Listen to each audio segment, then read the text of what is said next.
On a quiet island off the coast of northern England, monks go about their daily prayers at Lindisfarne Monastery, just as they have for generations.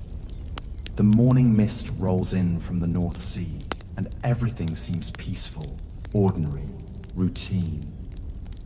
Then the horizon erupts with dragon-headed ships. Warriors pour onto the beach like wolves unleashed from hell itself. They carry axes that sing through the air, swords that drink deeply of blood, and shields painted with symbols that would haunt Christian nightmares for centuries to come.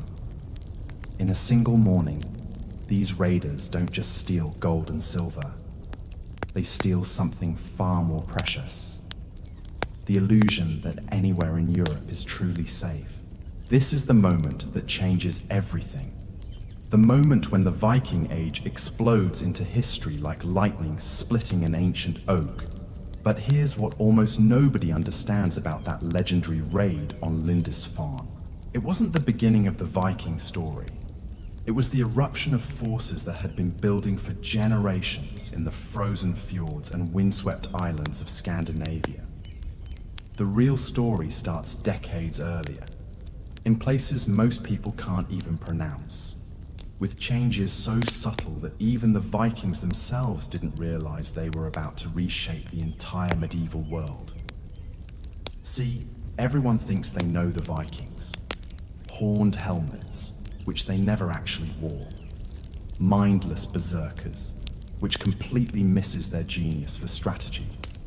Savage barbarians, which ignores the fact that they created some of the most sophisticated trade networks, political systems, and artistic achievements in medieval history. The truth is so much more fascinating than the myths. Over the next hour, we're going to trace the complete arc of Viking civilization, from its mysterious origins in the mists of Scandinavia to its transformation into the medieval kingdoms that would dominate Northern Europe. We'll see how a collection of tribal societies scattered across some of the harshest terrain on Earth evolved into explorers who reached North America 5 centuries before Columbus, traders who established routes from Greenland to Constantinople, and warriors whose descendants would sit on thrones from Dublin to Kiev. This isn't just the story of raids and battles, though we'll definitely cover those. This is the story of one of history's most remarkable transformations. How the Vikings evolved from tribal farmers scratching out a living in the far north into the architects of a medieval world system that connected 4 continents. And I've spent months researching primary sources, archaeological evidence, and the latest scholarship to bring you details that most documentaries completely miss. We're talking runic inscriptions that rewrite what we thought we knew about Viking society.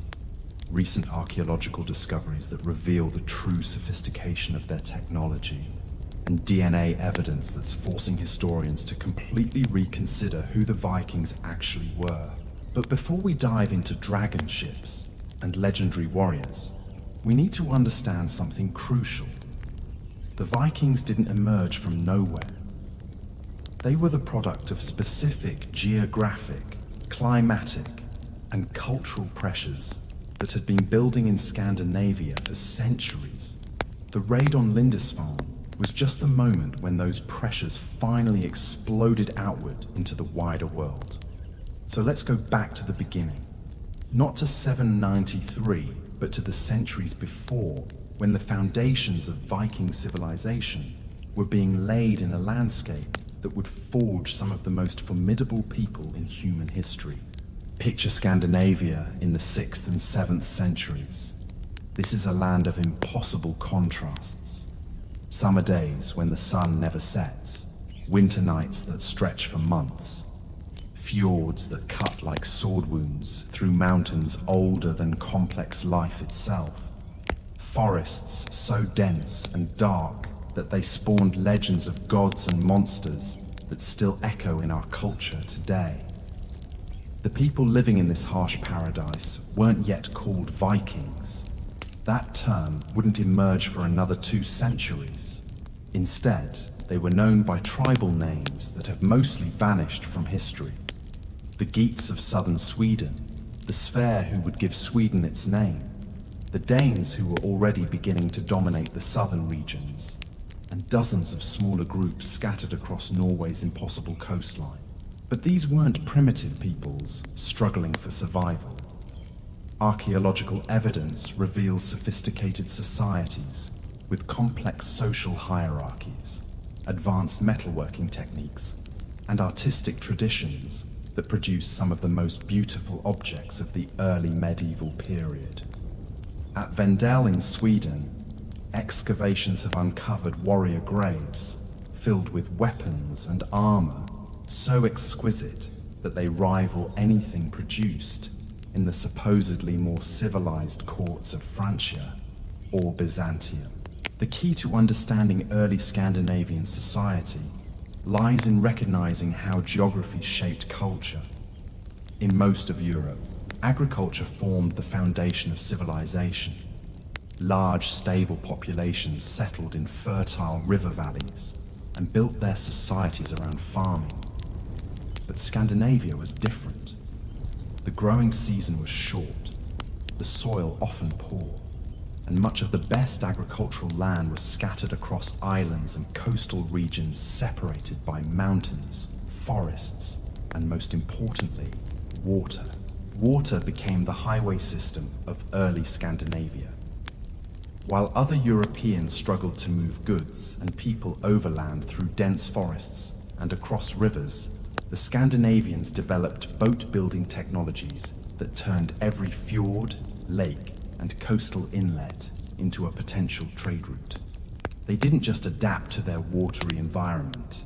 They mastered it in ways that would eventually allow them to navigate from the Arctic Ocean to the Mediterranean Sea.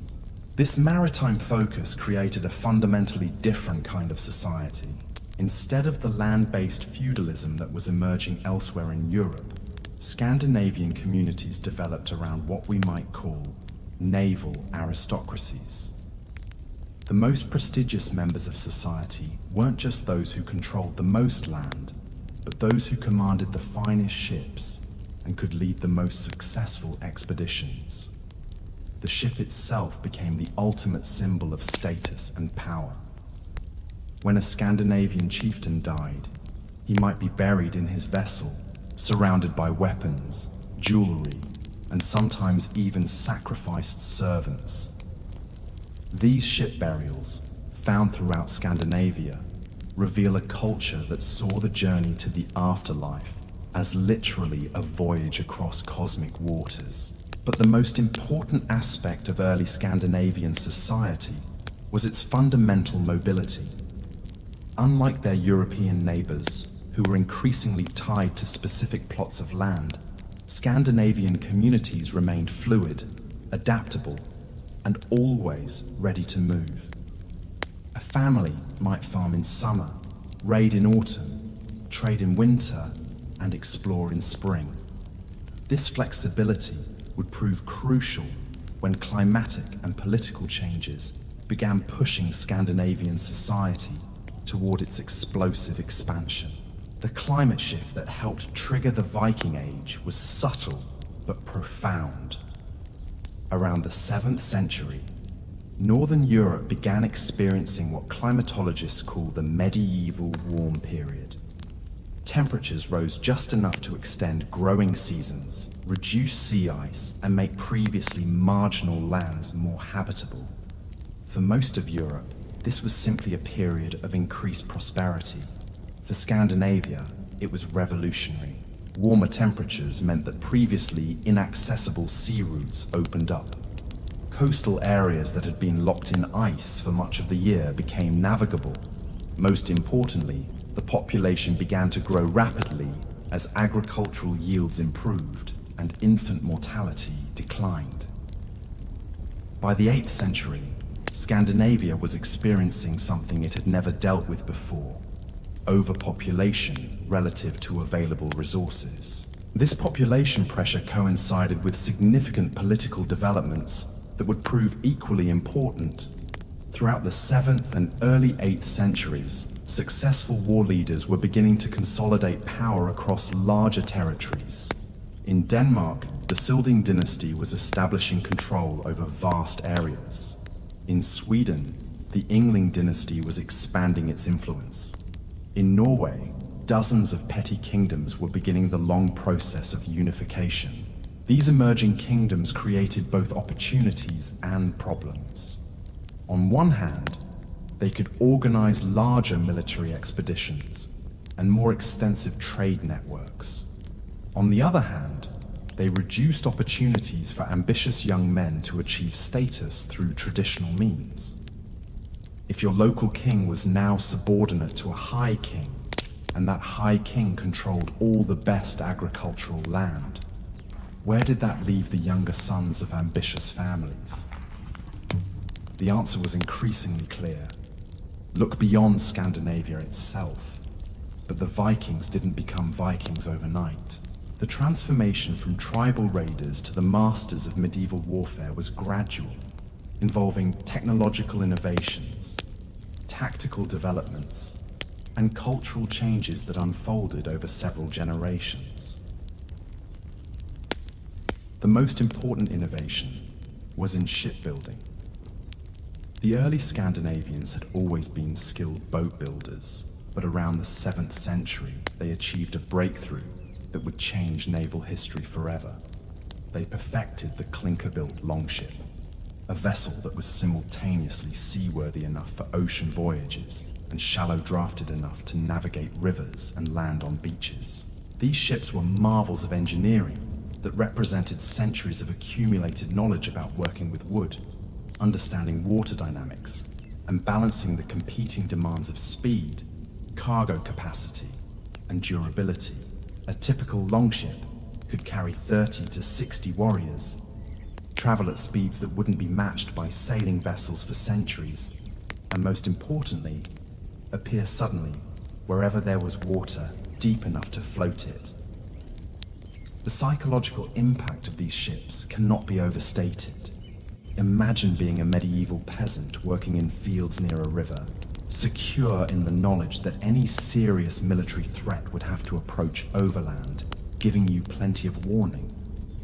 Then suddenly, without any advance notice, a dragon-headed ship appears around the river bend, disgorging armed warriors who proceed to pillage your village before disappearing back into the water system as quickly as they came.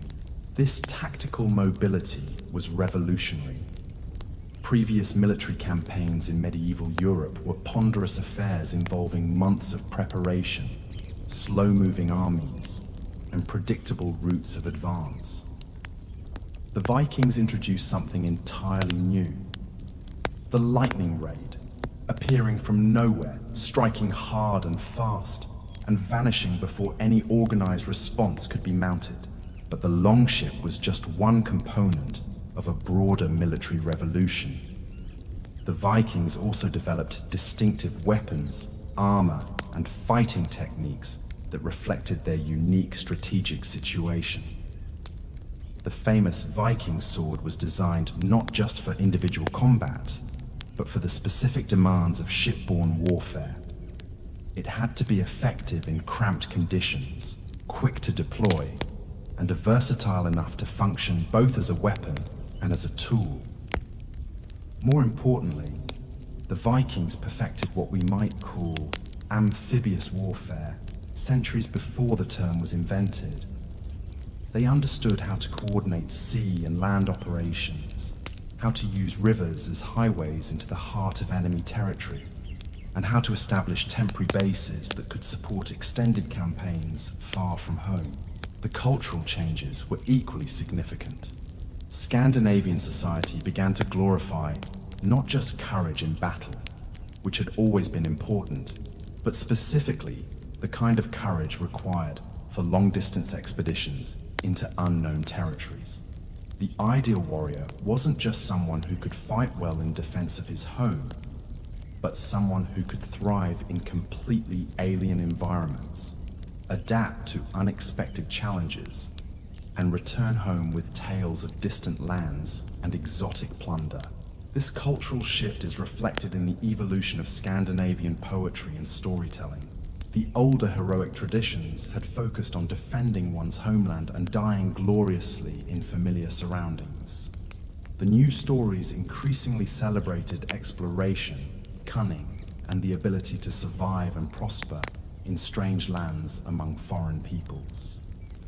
Religion played a crucial role in this transformation. The complex pantheon of Scandinavian deities provided multiple models for how to live a heroic life. Odin, the All-Father, was not just a war god, but a wanderer who traveled throughout the 9 worlds, seeking knowledge and wisdom. Thor protected the community, but also ventured into giant land to face monsters and challenges. Freya brought prosperity, but also represented the courage to sail into unknown waters. These religious traditions created a worldview that saw exploration and expansion not as abandonment of community responsibilities, but as the highest expression of heroic virtue. A young warrior who set sail for unknown lands wasn't deserting his people. He was following in the footsteps of the gods themselves. The combination of population pressure, technological innovation, political consolidation, and cultural transformation created what historians call the Viking explosion. But this explosion needed a catalyst, a specific event or opportunity that would channel all these building pressures into actual expansion. That catalyst came from an unexpected source, the political chaos that was consuming the rest of medieval Europe. By the late 8th century, the continent was fragmenting along multiple fault lines. The Carolingian Empire, despite its impressive territorial extent, was struggling to maintain effective control over its far-flung territories. The Islamic expansion had disrupted traditional Mediterranean trade routes. The Byzantine Empire was focused on conflicts in the east. Most importantly for the Vikings, the coastal regions of Western Europe were increasingly prosperous, but decreasingly well defended. The Christian monasteries that dotted the coasts of Britain and Ireland represented particularly tempting targets. They were wealthy, having accumulated centuries of donations from pious believers. They were poorly defended, as monks had no military training and relied on their sacred status for protection, and they were often located on islands or coastal promontories that were perfect for ship-based attacks. But the monasteries weren't just easy targets, they were symbolic ones. By attacking the most sacred sites of Christian civilization, the Vikings weren't just seeking plunder.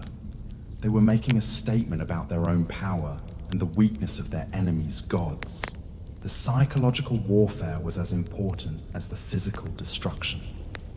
Each successful raid demonstrated that the Christian God could not protect his most devoted servants, while the Viking gods clearly favored their warriors with victory after victory. This had profound effects on both Viking confidence and Christian morale throughout the early years of the Viking Age. The raid on Lindisfarne wasn't just a military victory. It was a proof of concept that would reshape the strategic thinking of ambitious Scandinavians for generations. Word of the attack spread through the fjords and valleys of the north like wildfire. Here was evidence that the wealthy Christian lands to the south weren't just vulnerable. They were practically defenseless against the new style of warfare that Scandinavian innovation had made possible. But understanding why Lindisfarne became such a turning point requires us to examine what was happening inside Scandinavian society in the decades leading up to 793. The transformation wasn't just about better ships or sharper swords. It was about the emergence of a completely new social class, the professional adventurer warrior who would become the archetypal Viking. In traditional Scandinavian society, warfare had been largely defensive and seasonal. Farmers would take up arms to protect their communities during the summer months, then return to their fields and workshops. But the population pressures and political changes of the 8th century created something unprecedented. Groups of young men who had no access to productive land and no role in the increasingly centralized political structures that were emerging across the north. These displaced warriors faced a choice that would define the next 3 centuries of European history. They could accept reduced status in their home communities, competing for scraps of inheritance and minor positions in royal courts. Or they could seek their fortunes in the wider world, using their skills and the revolutionary new longship technology to carve out wealth and glory from foreign lands. The decision wasn't difficult. By the late 8th century, warrior bands were forming throughout Scandinavia with the explicit purpose of conducting overseas expeditions. These weren't desperate refugees or mindless raiders. They were highly organized military entrepreneurs who understood that the changing political landscape of Europe had created unprecedented opportunities for those bold enough to seize them.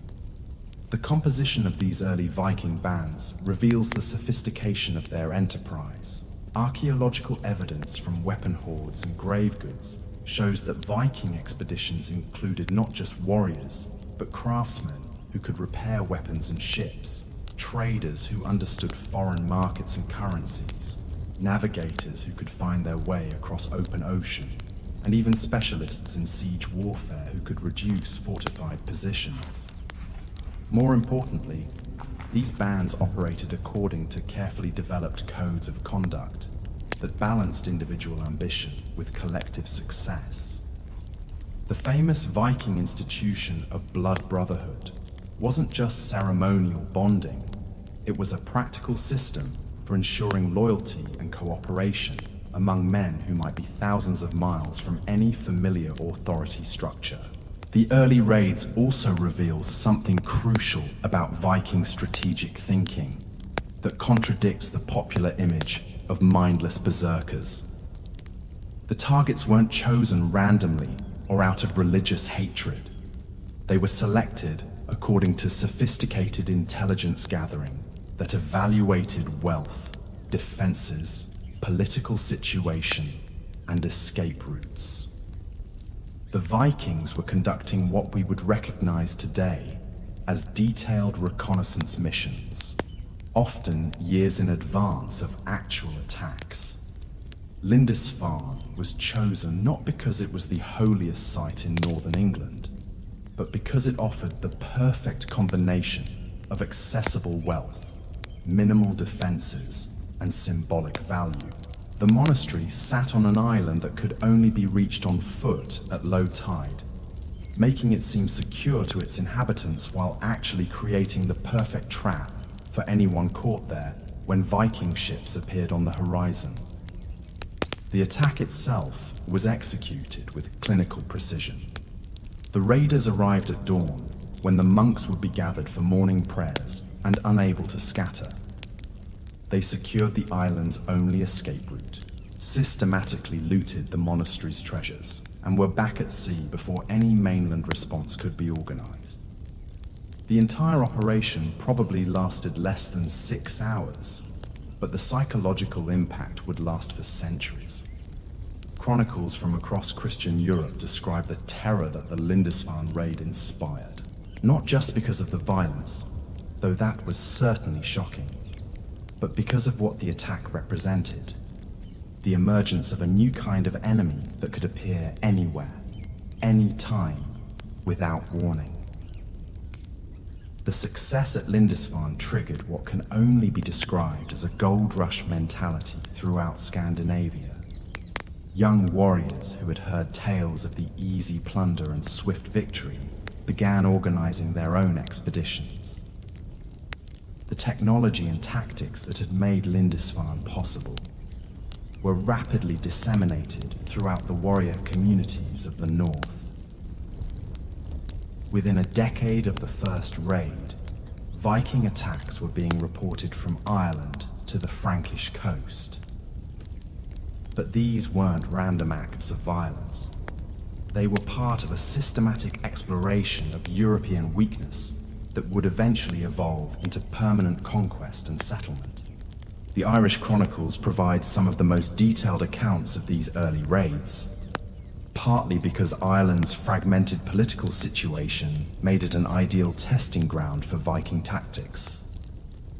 The island was divided among dozens of small kingdoms that spent more time fighting each other than preparing for external threats. The monasteries that dotted the Irish landscape were even wealthier than their English counterparts, having benefited from centuries of relative peace and religious devotion. The Vikings approached Ireland methodically, beginning with hit-and-run raids on coastal monasteries, then gradually pushing inland along the river systems. They quickly learned to exploit Irish political divisions, allying with some kingdoms against others, and eventually establishing permanent bases that would become the first true cities in Irish history. The establishment of long forts, fortified ship camps, marked a crucial evolution in Viking strategy. These weren't just temporary raiding bases, but permanent installations designed to support extended campaigns and protect accumulated plunder. The Long Fort at Dublin, established around 841, became the prototype for Viking urban development and the foundation of what would eventually become one of medieval Europe's most important trading centers. But the most significant development wasn't military or economic, it was cultural. The Vikings were learning to be more than raiders. They were becoming adaptable colonists who could integrate themselves into foreign societies while maintaining their own identity and independence. This adaptability would prove crucial as Viking expansion encountered increasingly sophisticated resistance. The easy victories of the early raids had been possible partly because European defenders were unprepared for the new style of warfare that longships made possible. But by the mid-9th century, that was beginning to change. The Frankish Empire, under Charlemagne and his successors, began implementing defensive measures specifically designed to counter Viking tactics. Coastal fortifications were strengthened, river mouths were blocked with chains and underwater obstacles, and mobile cavalry forces were organized to respond quickly to Viking landings. More importantly, European leaders began to understand that Viking raids weren't just military problems, but economic opportunities. Instead of simply trying to drive off Viking attacks, some rulers began negotiating with Viking leaders, offering tribute payments in exchange for peace, or even hiring Viking warriors as mercenaries in their own conflicts. This shift from pure raiding to a more complex relationship with European powers marked the beginning of the Viking Age proper. The raiders who had emerged from Scandinavia as simple predators were evolving into something far more sophisticated, a new factor in European politics that could no longer be ignored or simply repelled. The transformation is most clearly visible in the career of leaders like Ragnar Lodbrok, whose historical existence remains debated among scholars but whose legendary exploits capture the essence of this evolutionary moment. Whether or not Ragnar was a real person, the stories told about him reflect the emergence of Viking leaders who thought in terms of kingdoms rather than just raiding expeditions, who understood diplomacy as well as warfare, and who could envision permanent conquest rather than temporary plunder. The great heathen army that invaded England in 865 represented the culmination of this evolution. This wasn't a raiding force, but a conquest army designed to seize and hold territory permanently.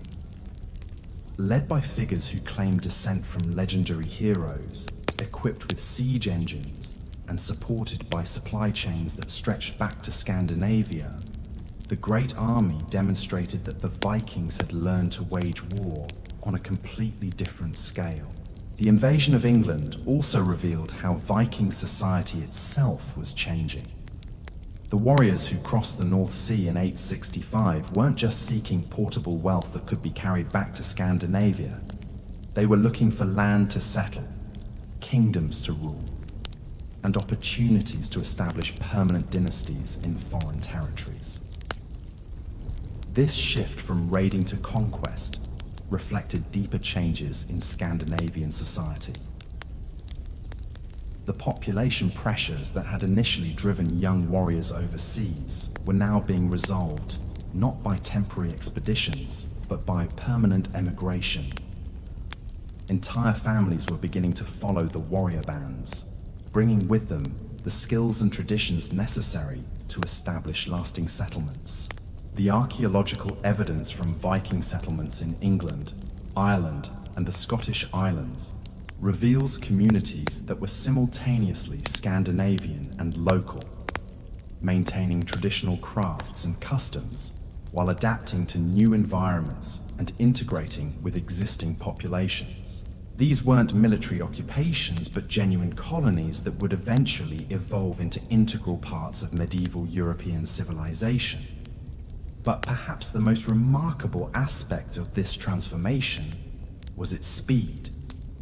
In less than a century, the Vikings had evolved from tribal raiders into the founders of kingdoms that would shape European development for centuries to come.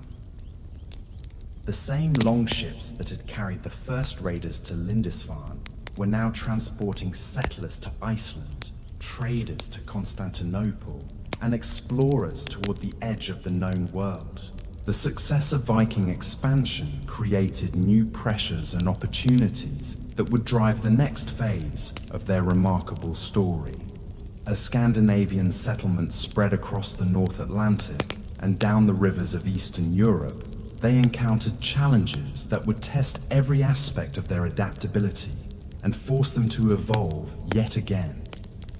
The stage was set for the High Viking Age, when Scandinavian influence would reach its greatest extent, and the descendants of tribal farmers would find themselves ruling from Dublin to Kiev, from Iceland to the gates of Constantinople itself. The transformation from seasonal raiders to permanent conquerors created a problem that no Viking leader had anticipated. Success itself was becoming the enemy of further success. By the middle of the 9th century, the early raids that had seemed so revolutionary were starting to encounter diminishing returns. European defenders were learning to adapt. Monasteries were building stronger fortifications or moving their treasures inland. Coastal communities were establishing early warning systems.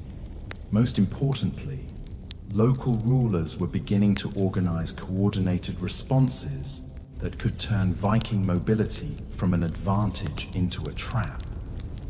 But the Vikings possessed something that would prove even more valuable than their famous adaptability, an almost supernatural ability to recognize when old strategies were failing and completely reinvent themselves before anyone else realized the game had changed. The shift began in the rivers, began in the Ee. While most accounts of Viking expansion focus on dramatic sea battles and coastal raids, the real revolution was happening in places like the Seine, the Thames, and the countless waterways that cut through the heart of medieval Europe, like arteries carrying Viking influence into regions that had never seen a longship. River warfare required completely different skills than coastal raiding. You couldn't rely on surprise and quick escape when you were hundreds of miles inland, surrounded by potentially hostile territory. Instead, you needed to understand local politics, establish supply lines, and most crucially, learn when to fight and when to negotiate. The Vikings who pushed up the French rivers in the 840s and 850s weren't just looking for monasteries to plunder. They were conducting what amounted to military reconnaissance of the entire Carolingian Empire, testing its defenses, mapping its weaknesses, and identifying opportunities for something far more ambitious than simple raiding. What they discovered changed everything. The empire that had once seemed so formidable under Charlemagne was fracturing along political fault lines that created opportunities no Viking strategist could have imagined. Sons were fighting fathers for control of territories. Nobles were switching sides based on short-term advantages. Most importantly, everyone seemed willing to hire Viking warriors as mercenaries in their petty conflicts. This mercenary phase of Viking expansion is often overlooked in popular accounts, but it was absolutely crucial to everything that followed. When Frankish nobles hired Viking bands to fight their enemies, they weren't just gaining temporary military assistance. They were providing their hired warriors with detailed intelligence about European military capabilities, political weaknesses, and most importantly, the locations of wealth that had previously been beyond Viking reach. The Vikings learned that European warfare was fundamentally different from their own traditions. Where Scandinavian conflicts were typically resolved through single battles or personal combat, European campaigns could drag on for months or even years. Where Viking success depended on mobility and surprise, European victory often came through patient siege warfare and careful logistics. But most importantly, they learned that European politics was based on personal relationships and oath-making in ways that created both vulnerabilities and opportunities. A European lord's power depended on the loyalty of subordinates who could be bribed, threatened, or simply convinced that their interests lay elsewhere. This knowledge transformed Viking strategy in ways that wouldn't become fully apparent until the Great Heathen Army landed in England in 865. That invasion force represented the culmination of decades of intelligence gathering, alliance building, and strategic preparation that had been conducted under the guise of simple raiding and mercenary service. The army itself was unlike anything Europe had seen since the fall of Rome. Contemporary chronicles describe a force that included not just warriors, but siege engineers, cavalry specialists, and most importantly, political advisors who understood the complex web of relationships that held English kingdoms together. The leaders of this army, figures like Ivar the Boneless, Halfdan Ragnarsson, and Uber, weren't just successful raiders who had decided to try their hand at conquest. They were strategic thinkers who had studied European weaknesses for years and designed their campaign to exploit specific vulnerabilities in English political organization. Their first target wasn't chosen for its wealth or symbolic value, but for its strategic position. York, the ancient Roman city that controlled access to northern England, represented the key to unraveling the entire English defensive system. By seizing York and establishing it as their primary base, the Vikings gained control of the river networks that connected northern England to the sea, effectively cutting off English kingdoms from each other and from potential continental allies. But the most brilliant aspect of the Viking conquest strategy was psychological rather than military. Instead of simply trying to defeat English armies in battle, they systematically undermined the ideological foundations that held English society together. Medieval kingdoms weren't just political entities. They were religious communities bound together by shared faith and common allegiance to Christian rulers who claimed divine sanction for their authority. The Vikings understood that destroying this ideological unity was more effective than winning any number of battlefield victories. The execution of King Edmund of East Anglia in 869 wasn't just the elimination of a political rival. It was a carefully orchestrated demonstration of the powerlessness of Christian faith against Viking steel. According to later accounts, Edmund was killed in a manner that deliberately mocked Christian martyrdom traditions, sending a message to every English noble and peasant that their God could not protect even the most pious rulers. This psychological warfare was devastatingly effective. As news of Edmund's death spread throughout England, local resistance began to collapse not through military defeat, but through the simple recognition that the old certainties no longer applied. If God would not protect a king who died for his faith, what hope did ordinary people have? The Vikings reinforced this message by systematically targeting the religious institutions that formed the backbone of English cultural identity. But unlike their earlier raids, which had focused on portable wealth, these attacks were designed to destroy the institutional memory that held communities together. When Vikings burned a monastery, they weren't just stealing its treasures, they were eliminating the schools that trained local administrators, the libraries that preserved legal traditions, and the scriptoriums that maintained the written records that legitimized property ownership and political authority. The result was a cascading collapse of institutional authority that went far beyond anything that simple military conquest could have achieved. Local nobles found themselves ruling communities that could no longer remember why they owed allegiance to anyone. Peasants discovered that the documents proving their rights to their land had gone up in smoke, along with the monasteries that had preserved them. Into this vacuum stepped Viking leaders, who offered something that traditional English authority could no longer provide: effective protection in exchange for loyalty. The Vikings weren't just conquerors. They were presenting themselves as alternative sources of legitimate authority for communities that had been abandoned by their traditional rulers. This approach proved so successful that within a decade of the Great Army's arrival, large portions of England were being governed according to what became known as the Danelaw, legal and administrative systems that blended Scandinavian traditions with local customs in ways that proved remarkably durable. The establishment of the Danelaw represented something unprecedented in European history: the creation of hybrid political systems that were simultaneously foreign and familiar, revolutionary and traditional. Viking jarls ruled English territories using legal codes that incorporated both Scandinavian concepts of personal honor and English traditions of community responsibility. More importantly, these hybrid systems proved more effective at maintaining order and prosperity than the purely English alternatives they replaced. Archaeological evidence from Danelaw territories shows increased trade, improved agricultural techniques, and urban development that surpassed anything seen in purely English regions during the same period. The success of the Danelaw had profound implications that extended far beyond England itself.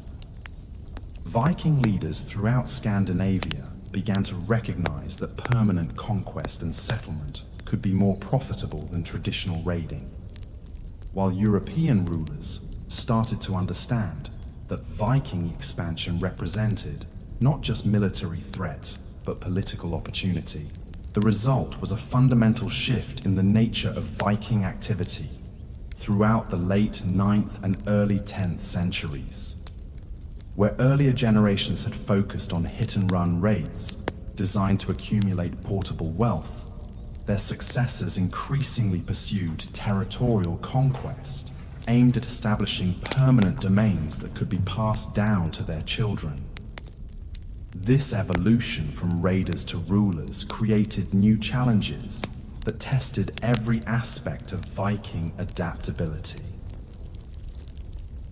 Governing settled populations required different skills than leading warrior bands. Maintaining political legitimacy demanded understanding of local customs and traditions. Most importantly, successful rule meant balancing the expectations of Scandinavian followers with the needs of indigenous subjects.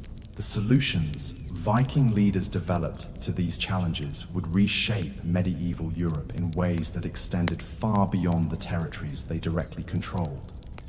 Their innovations in urban planning, legal systems, and administrative organization provided models that would be copied and adapted throughout the continent. But perhaps the most significant impact was cultural. The Viking settlements that spread across northern and western Europe created zones of cultural exchange where Scandinavian, Celtic, Anglo-Saxon, and Frankish traditions blended to produce entirely new forms of art, literature, and social organization. The famous Lewis chessman, carved in the 12th century, but reflecting artistic traditions that developed during the height of Viking settlement, exemplify this cultural synthesis. The pieces combine Scandinavian craftsmanship with European artistic motifs and gaming traditions that had been adapted from Islamic sources, creating objects that could only have emerged from the cosmopolitan world that Viking expansion had created. This cultural creativity extended to every aspect of life in Viking settlements. Archaeological excavations at York, Dublin, and other Viking cities reveal communities where traditional Scandinavian crafts were being adapted to local materials and markets, where foreign merchants were integrating into Viking trading networks, and where new forms of artistic expression were emerging from the collision of different cultural traditions. The urban centers that developed in Viking territories weren't just larger versions of traditional Scandinavian settlements. They were something entirely new, multicultural commercial hubs that connected previously isolated regions into integrated economic networks spanning continents. Dublin, established as a Viking long fort in 841, had evolved by the early 10th century into one of Europe's most important slave markets, a center for amber and fur trading that connected the Baltic to the Mediterranean, and a manufacturing hub where craftsmen produced goods for markets from Iceland to Constantinople. The transformation of Dublin from a seasonal raiding base to a permanent commercial center illustrates the broader evolution of Viking society during this crucial period. The warriors who had originally established the Long Fort were gradually being replaced by merchants, craftsmen, and administrators whose success depended on maintaining peaceful relationships with both local populations and distant trading partners. This shift from military to commercial priorities required fundamental changes in Viking social organization and cultural values. The warrior ethos that had driven the initial expansion had to be balanced against the practical requirements of urban governance and long-distance trade. The result was the emergence of a new type of Viking leader, the merchant prince who combined traditional martial skills with sophisticated understanding of international commerce and diplomacy. Figures like Olaf Guthfrithson of Dublin and Eric Bloodaxe of York represented this evolution, ruling territories that functioned as simultaneously as military strongholds and commercial empires. But the most remarkable aspect of this transformation was its speed and scope. Within a single generation, Viking communities had evolved from seasonal raiding bases into permanent settlements that were reshaping the economic and political landscape of medieval Europe. The success of these settlements created a feedback loop that accelerated Viking expansion even further. As news of profitable conquests and successful colonies spread back to Scandinavia, more warriors and settlers were attracted to overseas opportunities, while the wealth flowing back from established settlements funded ever more ambitious expeditions. By the end of the 9th century, Viking influence extended from the Arctic Ocean to the Mediterranean Sea, from the Atlantic coast of Ireland to the rivers of Russia. But this expansion was creating new pressures and opportunities that would drive the next phase of their remarkable story into territories that would test every aspect of their legendary adaptability. The stage was set for the most ambitious phase of Viking expansion, the movement into the vast river systems of Eastern Europe, and the establishment of trade routes that would connect Scandinavia to the Byzantine Empire and the Islamic world, creating commercial networks that spanned 3 continents, and forever changed the medieval global economy. The rivers of Eastern Europe carved pathways into a world that would challenge everything the Vikings thought they knew about conquest, trade, and survival itself. While their Western kinsmen were establishing kingdoms in England and Ireland, other Viking adventurers were pushing east through waterways that led not to familiar Christian monasteries, but to the edges of civilizations so alien and sophisticated that they made European courts seem primitive by comparison. The Dnieper, the Volga, the Dvina, these weren't just rivers, they were highways into a commercial universe that connected the fur-rich forests of the north to the silk markets of Constantinople and the silver mines of the Islamic world. But navigating these routes required more than longships and battle axes. It demanded diplomatic skills, commercial acumen, and cultural adaptability that would transform Swedish merchants into the founders of the Russian state. The story begins with Swedish traders who called themselves the Russ, a name that would eventually be applied to the vast territories they came to dominate. Unlike their Danish and Norwegian cousins who focused on Western expansion, these Eastern Vikings understood that the greatest opportunities lay not in raiding Christian settlements, but in establishing themselves as middlemen in trade networks that already existed between the Byzantine Empire and the Islamic caliphates. But the rivers of Eastern Europe presented challenges that no amount of Scandinavian shipbuilding expertise could solve. The Dnieper alone contained 7 major rapids that required ships to be dragged overland for miles at a time. The Volga led through territories controlled by nomadic peoples whose military traditions made Viking warriors look like amateurs. Most daunting of all, successful river trading required maintaining peaceful relationships with dozens of different peoples, each with their own languages, customs, and political systems. The solution the Russ developed was revolutionary in its simplicity. Instead of trying to conquer these river routes through force, they would control them through a combination of military intimidation and commercial partnership that transformed them from raiders into merchant princes. The process began with the establishment of fortified trading posts at strategic points along the major river systems.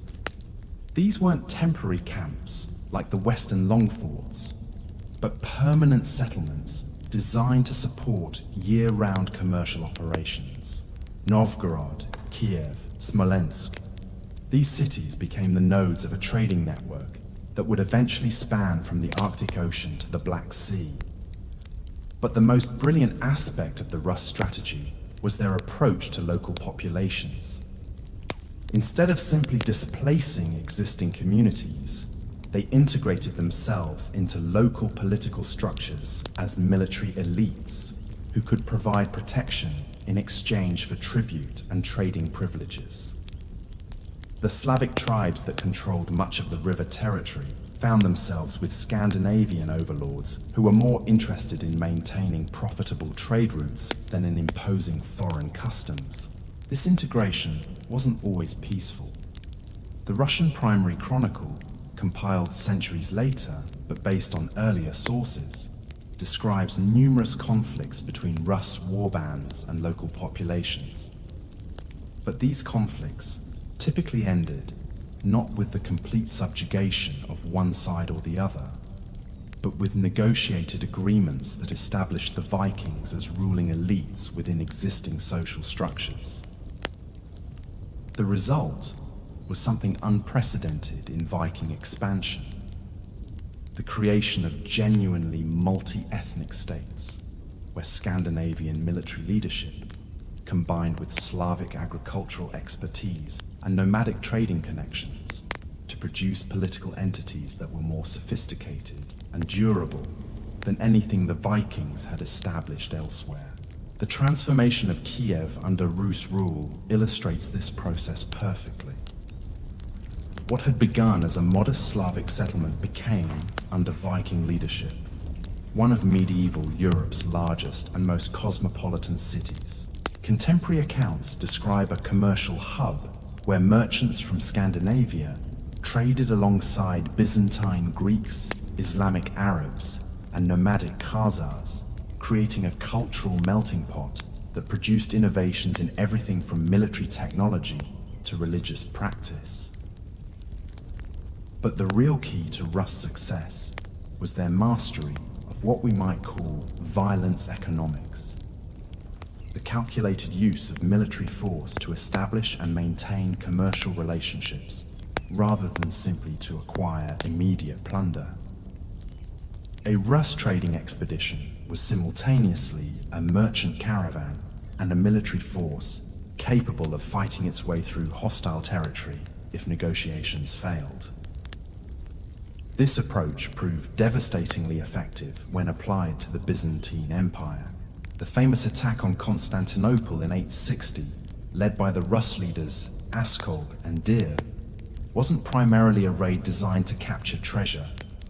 It was a demonstration of military capability designed to force the Byzantines to negotiate favorable trading terms. The psychological impact of Viking longships appearing in the Bosphorus, the first foreign fleet to threaten Constantinople in centuries, convinced Byzantine Emperor Michael III that it was cheaper to buy off these northern barbarians than to fight them. The resulting treaty established the Rus as privileged trading partners with access to Byzantine markets that had been closed to most foreign merchants. More importantly, the treaty gave Rus merchants access to the vast commercial networks that connected Byzantium to the Islamic world, opening up trading opportunities that would make the Eastern Vikings far wealthier than their Western kinsmen who were still focused on raiding and territorial conquest. The Islamic connection proved particularly profitable.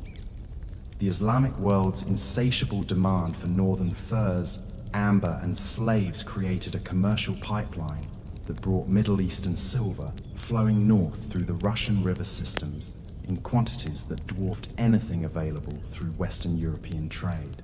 Archaeological evidence from Scandinavian hoards reveals the extent of this Eastern commerce.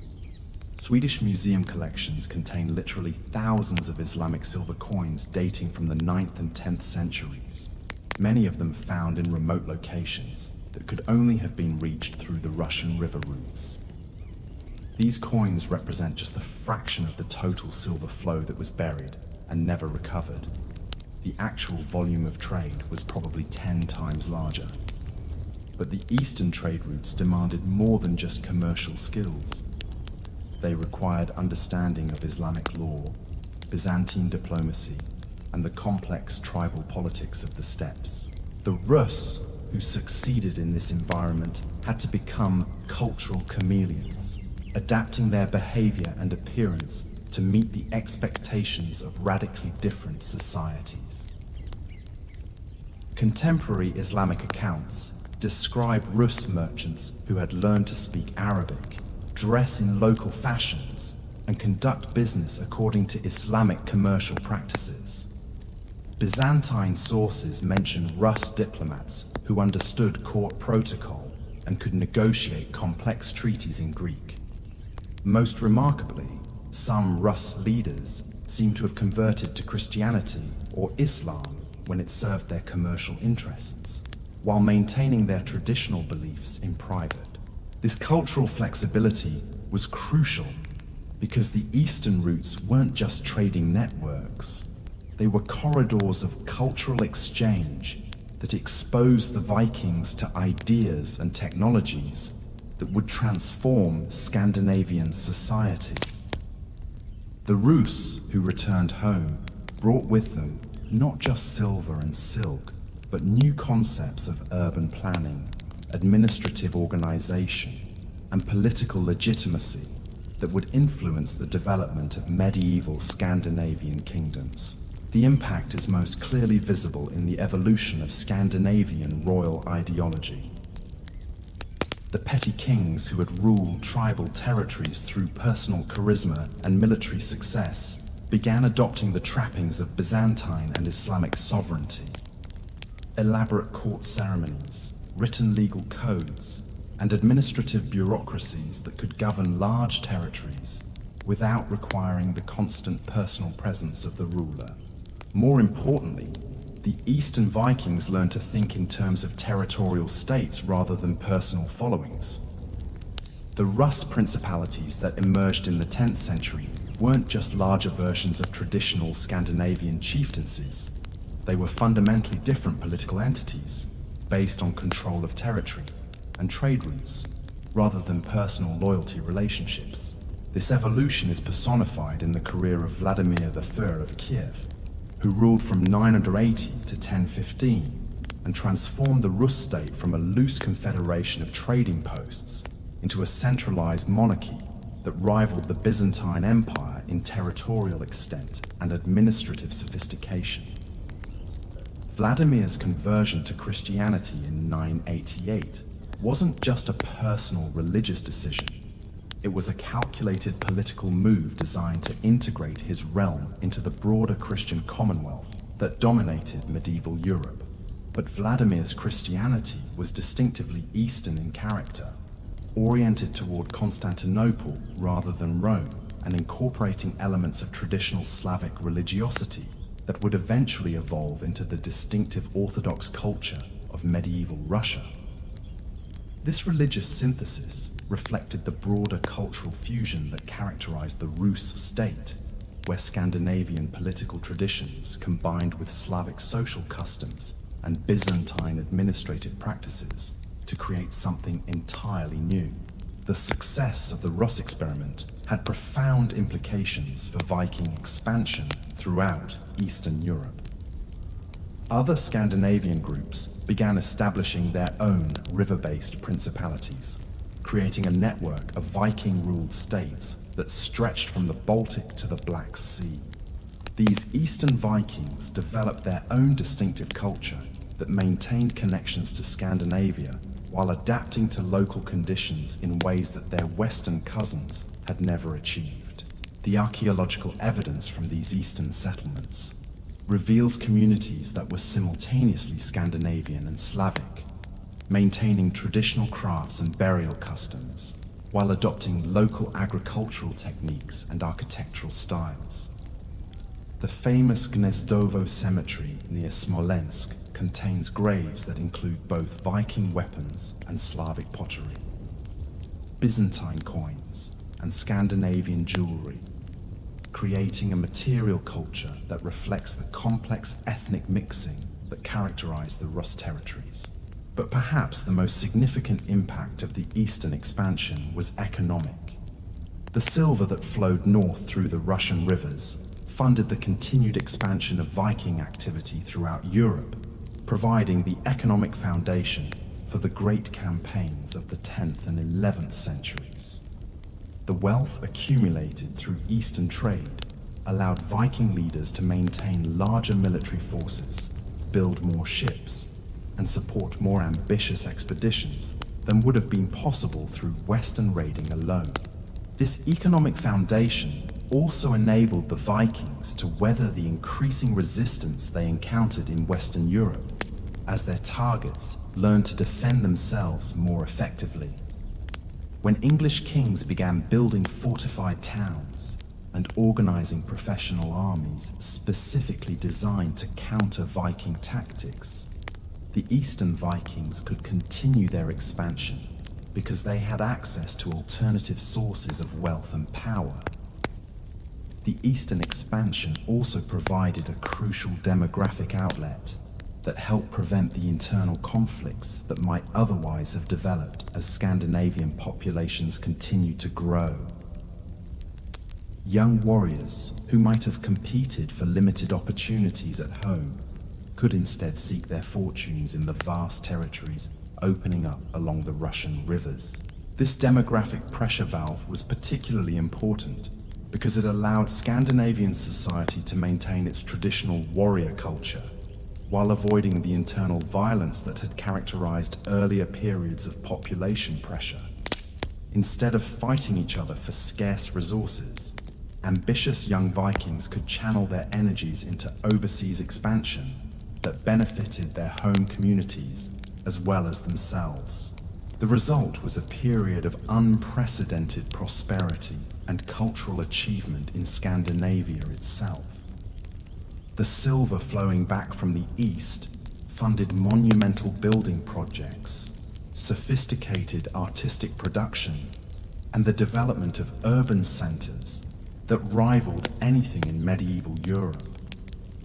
The great trading towns of Birka, Hedeby, and Kaupang became cosmopolitan centers where merchants from across the known world gathered to exchange goods and ideas. But the most important consequence of the eastern expansion was strategic. By establishing control over the river routes that connected northern and southern Europe, the Vikings had positioned themselves at the center of medieval trade networks in ways that gave them influence far beyond their actual military capabilities. Any ruler who wanted to access the wealth of the north, furs, amber, iron, and timber, had to deal with Viking merchants and their political protectors. This economic leverage translated into political influence that extended far beyond the territories the Vikings directly controlled. Byzantine emperors hired Viking mercenaries for their most important military campaigns. Islamic rulers competed for Viking trading partnerships. Western European kings negotiated marriage alliances with Viking dynasties not just to end conflicts, but to gain access to the commercial networks that Viking expansion had created. The transformation was complete. In less than 2 centuries, the Vikings had evolved from tribal raiders into the architects of a medieval world system that connected 4 continents and created the first truly global economy in human history. But this success was creating new pressures and opportunities that would drive the final phase of Viking expansion into territories that would test every aspect of their legendary adaptability. The stage was set for the most audacious chapter of the Viking story, the westward expansion across the North Atlantic that would carry Scandinavian explorers to the edges of the known world and establish settlements in lands that wouldn't be reached by other Europeans for another 500 years. While the Eastern Vikings were building their river empires and transforming the commerce of 3 continents, their Western cousins were preparing to attempt something that would have seemed impossible to any rational observer, crossing the North Atlantic in open boats to reach lands that existed only in the fevered imagination of poets and storytellers. The westward expansion began not with grand strategic vision, but with the simple pressure of success itself. By the late 9th century, the most accessible territories in Britain and Ireland had been conquered, settled, or fortified to the point where they no longer offered easy opportunities for ambitious young Vikings. The river routes of Francia were increasingly well defended, and the Mediterranean expeditions that had once seemed so promising were encountering resistance from Islamic fleets that could match Viking seamanship with superior numbers. But the Atlantic Ocean stretched westward into mystery, and Viking culture had always celebrated the explorer who sailed beyond the horizon. The same restless energy that had driven the first raiders to Lindisfarne now pushed a new generation of adventurers toward waters that no European had ever crossed. The key to understanding this westward movement lies in recognizing how Viking society had evolved by the late 9th century. The tribal farmers who had launched the first raids had been replaced by a sophisticated maritime culture that saw the ocean not as a barrier, but as a highway to opportunity. 3 generations of oceanic warfare had produced navigators who could find their way across hundreds of miles of open water using nothing but the stars, the flight patterns of seabirds, and an almost supernatural understanding of wind and current. More importantly, The social pressures that had originally driven Viking expansion were intensifying rather than diminishing. The successful raiders and conquerors of the early period had established themselves as local aristocracies in their adopted territories, but their sons faced the same problem that had motivated their grandfathers. Too many ambitious young men competing for too few opportunities. The difference was that this new generation possessed resources and capabilities that their ancestors could never have imagined. The wealth flowing back from Eastern trade routes, the technological innovations developed through centuries of shipbuilding experimentation, and most crucially, the accumulated knowledge of oceanic navigation that had been refined through generations of Atlantic warfare. The discovery of Iceland around 860 wasn't the result of a planned expedition, but rather the inevitable consequence of Viking maritime activity in the northern seas. Norwegian Vikings fleeing political consolidation under Harald Fairhair, Irish-based Vikings seeking new raiding opportunities, and merchants following seasonal trading routes, all converged on this previously unknown island that offered something unprecedented: empty land suitable for settlement. The initial reports must have seemed too good to be true. Here was an island larger than Ireland, with grasslands suitable for livestock, rivers teeming with fish, and most importantly, no indigenous population to resist Viking settlement. The volcanic landscape might seem forbidding to modern eyes, but to Vikings accustomed to the harsh environments of northern Scandinavia, Iceland represented paradise. Unlimited land for anyone bold enough to claim it. The settlement of Iceland unfolded with remarkable speed and organization. Within 60 years of the first discoveries, virtually every habitable valley had been claimed by Viking colonists who brought with them not just their families and livestock, but the entire cultural and legal framework of Scandinavian society. The famous Landnámabók, compiled centuries later, but based on careful oral traditions, records the names and origins of over 430 original settlers, revealing the scope and systematic nature of this colonization. But Iceland wasn't just another Viking colony. It became something unique in medieval Europe, a society deliberately designed according to principles that had been developing throughout the Viking expansion, but had never been fully implemented in territories where Vikings had to accommodate existing populations and political structures. The Icelandic Commonwealth that emerged in the 10th century represented the ultimate expression of Viking political innovation.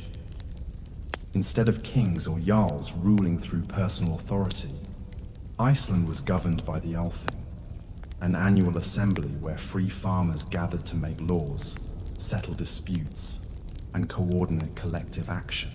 This wasn't primitive democracy, but sophisticated republican government that balanced individual freedom with community responsibility in ways that wouldn't be seen elsewhere in Europe for centuries.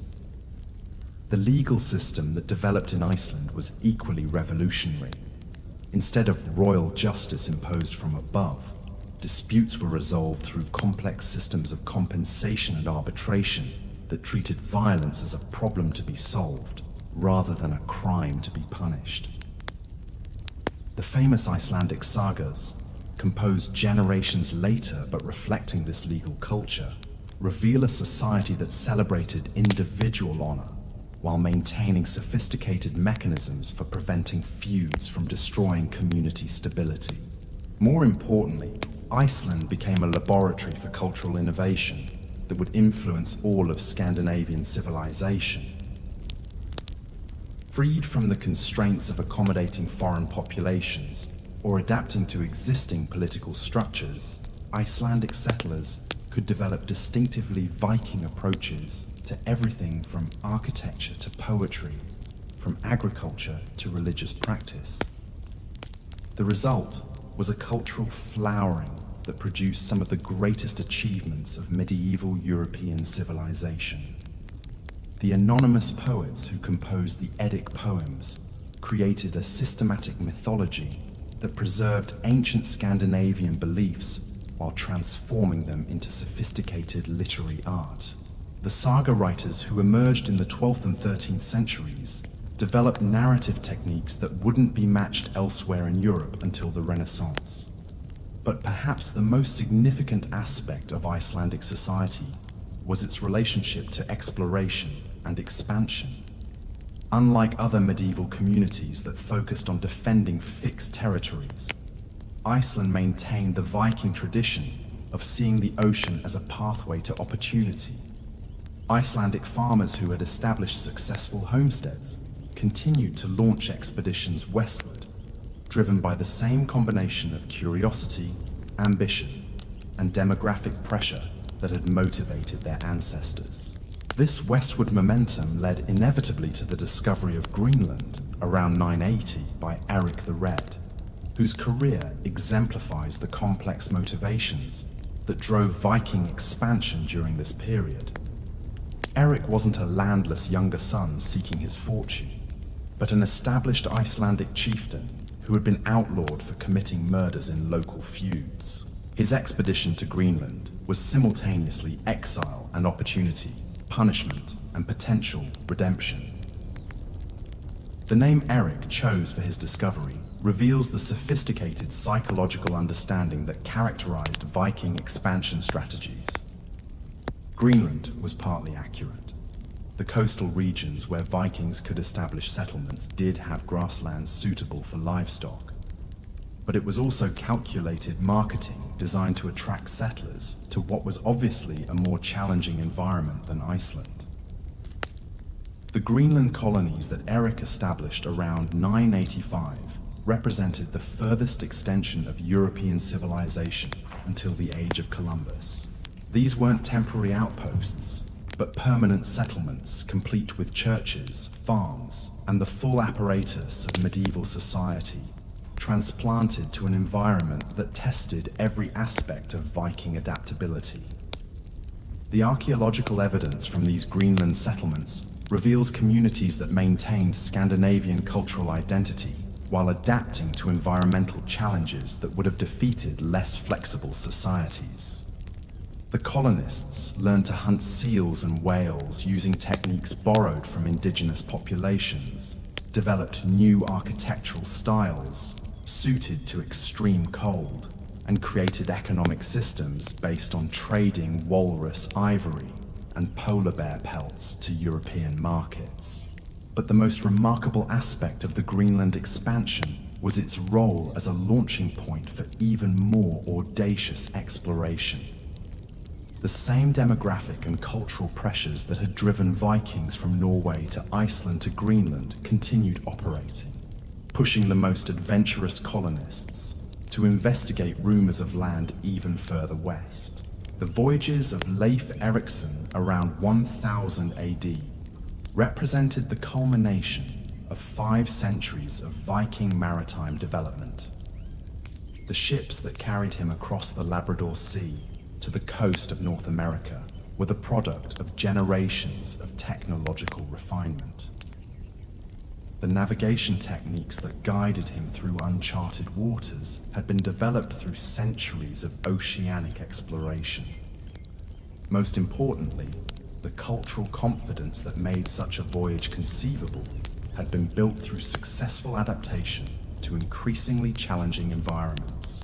The Viking arrival in North America, Vinland as they called it, marked the achievement of something unprecedented in human history: the creation of a continuous chain of settlements stretching from Scandinavia to the New World, connected by sea routes that Viking navigators could traverse with remarkable reliability.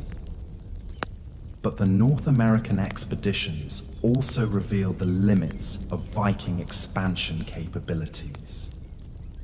Unlike their previous discoveries, Vinland wasn't empty land waiting for European settlement. It was inhabited by indigenous peoples who possessed their own sophisticated technologies and weren't intimidated by Viking military advantages that had proven so effective against European opponents. The encounters between Vikings and Native Americans, recorded in the Vinland sagas and partially confirmed by archaeological evidence at Lanso Meadows in Newfoundland, marked the first sustained contact between European and American civilizations. These interactions were complex, involving trade, conflict, and cultural exchange that challenged both sides' assumptions about the nature of human society. The indigenous peoples the Vikings encountered weren't the primitive savages that European prejudice would later imagine, but sophisticated societies with their own military traditions, trading networks, and territorial claims. The skirmishes that developed between Viking expeditions and Native American communities weren't simple raids that Vikings could win through superior weapons and tactics, but complex conflicts that required diplomatic skills and cultural understanding that the Vikings hadn't needed to develop in their European expansion. More fundamentally, the North American environment presented challenges that even Viking adaptability couldn't fully overcome. The distances involved in maintaining supply lines between Greenland and Vinland stretched Viking logistical capabilities to their breaking point. The relatively small population of the Greenland colonies couldn't provide enough settlers to establish permanent communities in the face of indigenous resistance. Most crucially, the economic incentives that had driven previous Viking expansion simply didn't exist in North America. The wealth that had made Eastern expansion profitable, Islamic silver, Byzantine silk, European tribute, had no equivalent in Vinland. The furs and timber that North America could provide were readily available in Scandinavia itself. Without the economic foundation that had sustained previous Viking colonies, the North American settlements couldn't attract the continuous flow of settlers and supplies necessary for permanent establishment. The gradual abandonment of the Vinland colonies around 1020 marked not failure, but the recognition of practical limitations that even Viking determination couldn't overcome. The same rational calculation that had made Viking expansion so successful elsewhere now counseled withdrawal from territories that couldn't be profitably maintained. But the westward expansion had achieved something that would prove more important than any individual colony. It had demonstrated the extraordinary capabilities that Viking maritime culture had developed over 2 centuries of oceanic exploration. The techniques and knowledge that carried Vikings to North America would continue to influence Northern European seafaring for centuries, providing the foundation for later expeditions that would eventually establish permanent European presence in the New World. More immediately, the Western expansion had profound effects on Viking society itself. The successful settlement of Iceland and Greenland created new centers of Scandinavian culture that would preserve traditional values and practices even as the homeland underwent the political consolidation that was transforming tribal societies into medieval kingdoms. These Atlantic colonies also provided crucial economic and strategic resources that enhanced Scandinavian power in European affairs. Icelandic literary culture produced the historical and mythological works that preserved Viking identity across centuries of political change. Greenlandic hunters provided luxury goods, walrus ivory, polar bear pelts, narwhal tusks that were prized in European courts and gave Scandinavian rulers access to diplomatic and commercial opportunities that would otherwise have been unavailable. Most importantly, the westward expansion demonstrated that Viking culture possessed an almost unlimited capacity for adaptation and innovation. The same people who had begun as tribal farmers in the fjords of Norway had successfully established thriving communities in environments ranging from the steppes of Russia to the ice fields of Greenland, from the trading cities of Ireland to the river systems of Eastern Europe. This adaptability would prove crucial as Viking expansion encountered the increasing resistance that marked the beginning of the end of the Viking Age proper. By the early 11th century, the easy targets had been eliminated, the profitable trade routes had been secured, and the available lands had been settled. The very success of Viking expansion had created a new strategic environment where traditional Viking advantages were increasingly neutralized by opponents who had learned to adapt their own tactics and technologies. The stage was set for the final transformation of Viking society. The evolution from expansionist warrior culture to the medieval kingdoms that would dominate Northern Europe for centuries to come. But this transformation would require abandoning many of the characteristics that had made Viking expansion possible, creating tensions and conflicts that would define the last century of the Viking Age. The great age of exploration and conquest was drawing to a close, but its consequences would reshape the medieval world in ways that extended far beyond the territories that Viking ships had reached. The networks of trade and communication that Viking expansion had created would survive the political changes that ended the Viking Age, providing the infrastructure for the commercial and cultural developments that would define the later medieval period. The westward expansion had been the final expression of the restless energy that had driven Viking civilization from its origins in the tribal societies of early Scandinavia. Now that energy would be channeled in new directions, as the descendants of Viking warriors and explorers learned to become the kings and merchants of medieval Europe.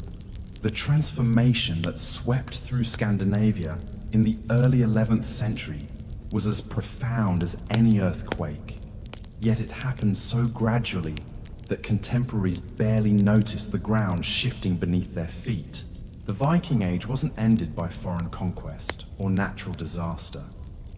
It was consumed by its own success, transformed by forces that the Vikings themselves had set in motion centuries earlier.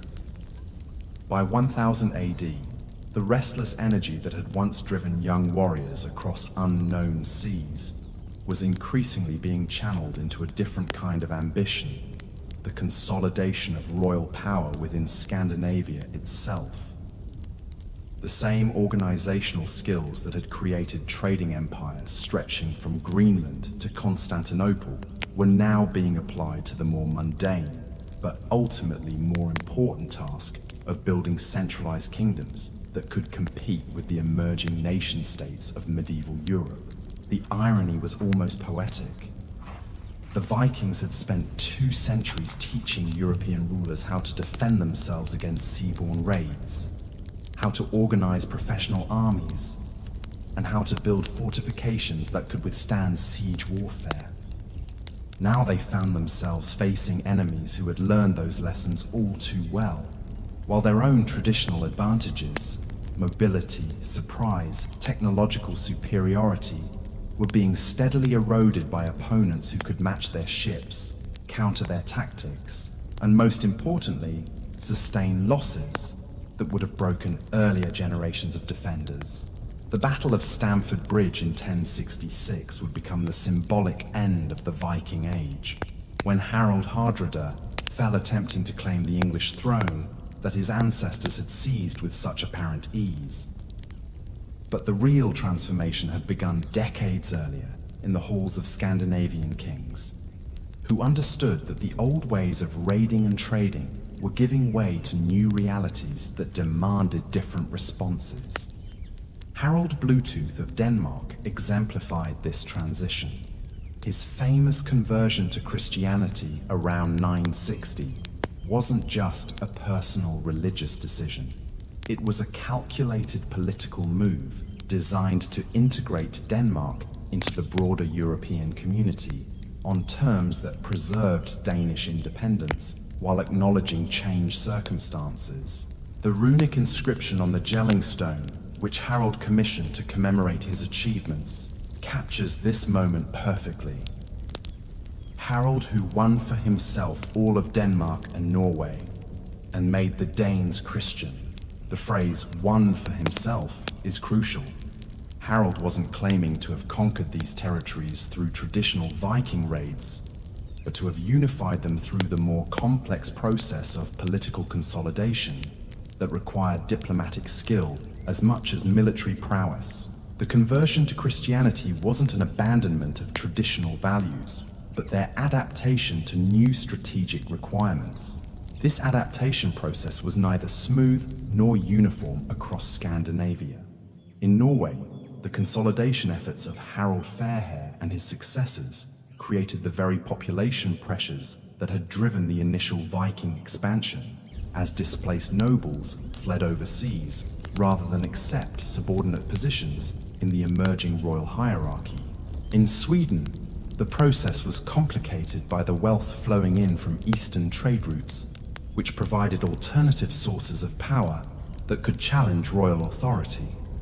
But perhaps the most significant change was generational.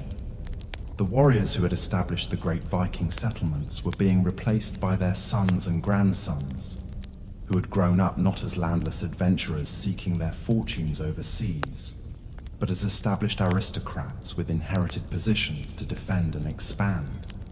These second and third generation Viking leaders thought in terms of territorial states rather than mobile warbands, permanent institutions rather than personal relationships.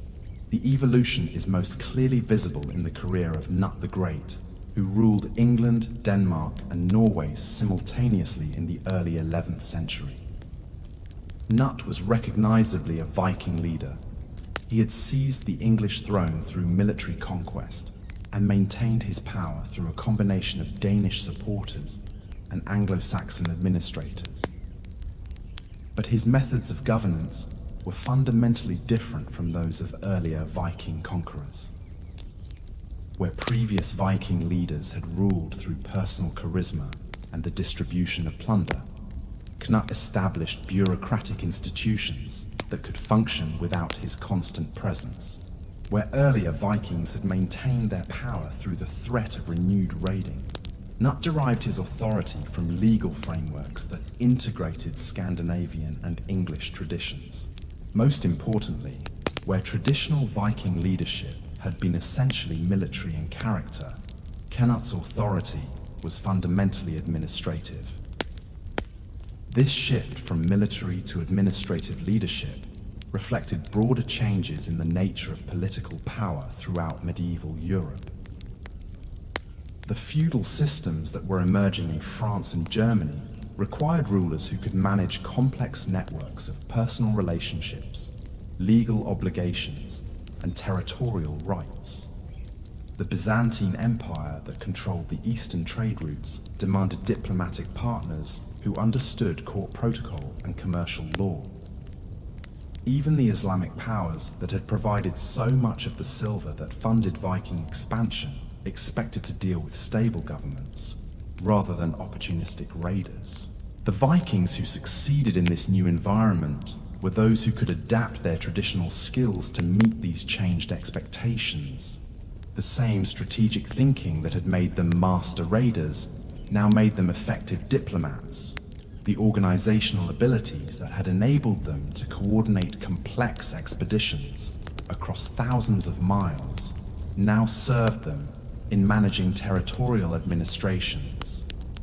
The cultural flexibility that had allowed them to integrate into societies from Dublin to Kiev now helped them navigate the increasingly complex world of medieval international relations.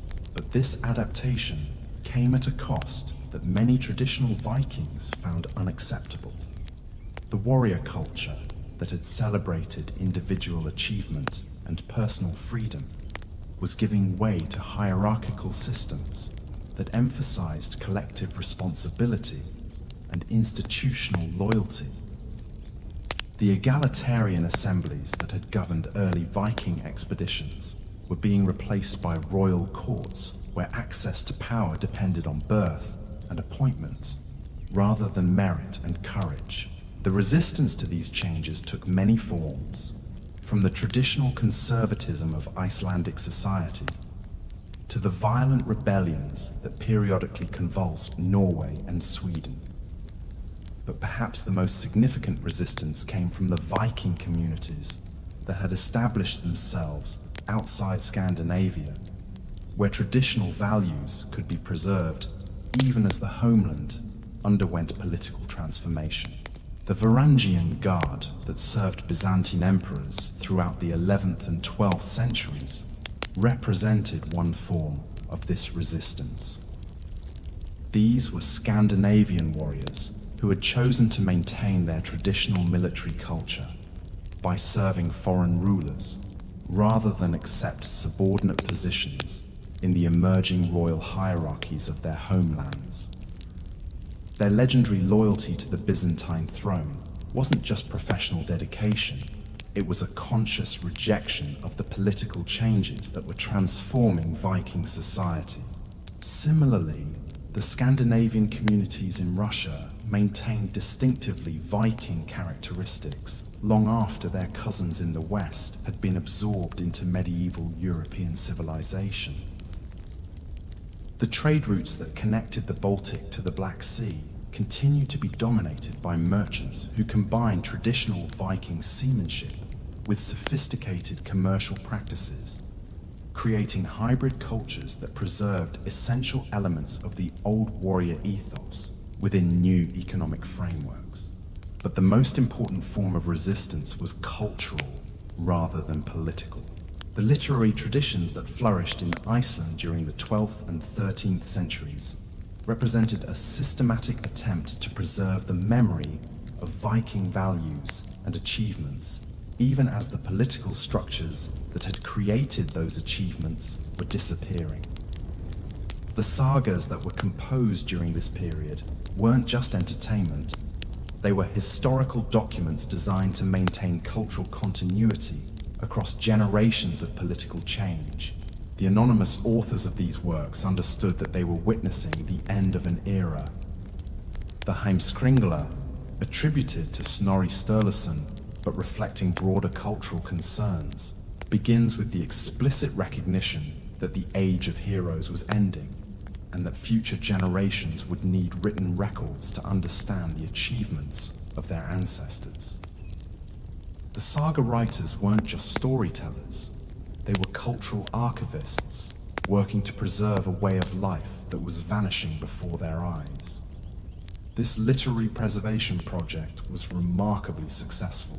The images of Viking culture that dominate modern popular imagination, the emphasis on individual heroism, the celebration of exploration and adventure, the complex honor codes that balanced personal ambition with community loyalty, derive largely from these medieval Icelandic texts, rather than from contemporary sources from the height of the Viking Age itself.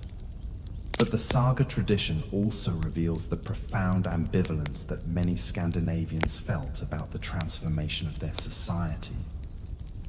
The heroes of these stories are typically men who lived according to traditional values in a world that was changing around them, often tragic figures whose adherence to ancient codes brought them into conflict with new realities they couldn't fully understand or accept.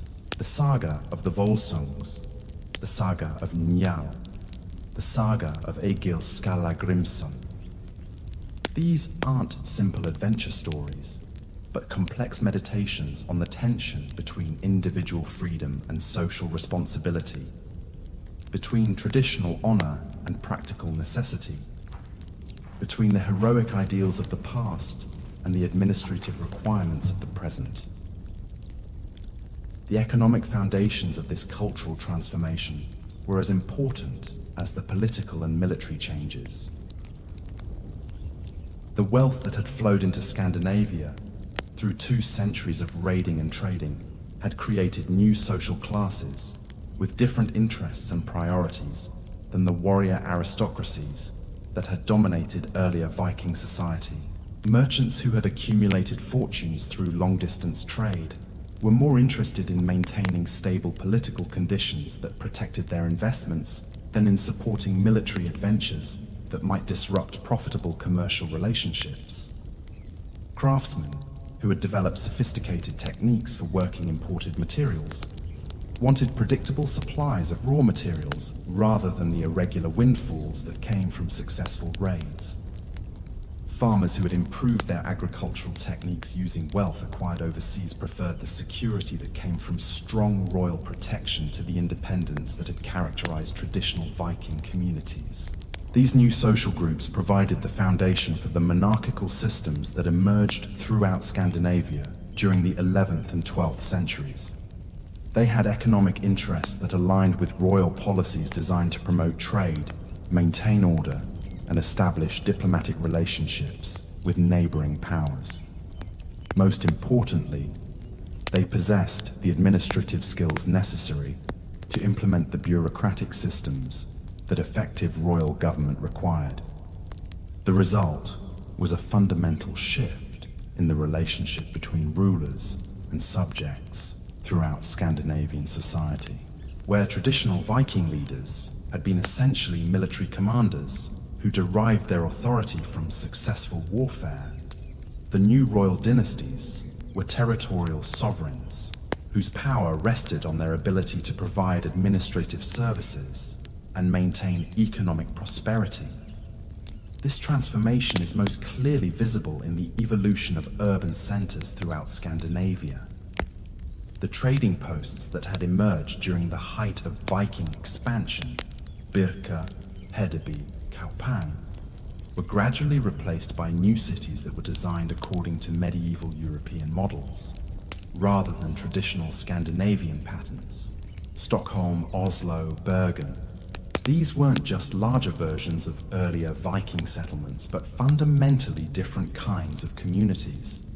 They were administrative centers where royal officials collected taxes and enforced royal law, commercial hubs where international merchants conducted business according to standardized procedures, and cultural centers where new forms of art and literature reflected the integration of Scandinavian traditions with broader European developments. The architectural evolution of these cities reveals the broader cultural transformation that was occurring throughout Scandinavian society. The wooden halls that had housed Viking chieftains were being replaced by stone castles built according to continental models. The simple churches that had marked the initial conversion to Christianity were giving way to elaborate cathedrals that demonstrated royal piety and artistic sophistication.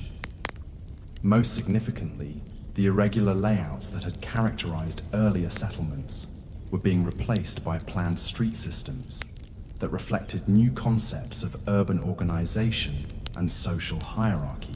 But perhaps the most important change was linguistic. The Old Norse that had served as the common language of Viking expansion was gradually fragmenting into the distinct national languages that would define medieval Scandinavian identity. Danish, Swedish, and Norwegian were emerging as separate linguistic traditions that reflected the political boundaries that were dividing the former Viking world into distinct kingdoms. This linguistic fragmentation was both cause and consequence of the political consolidation that was transforming Scandinavian society.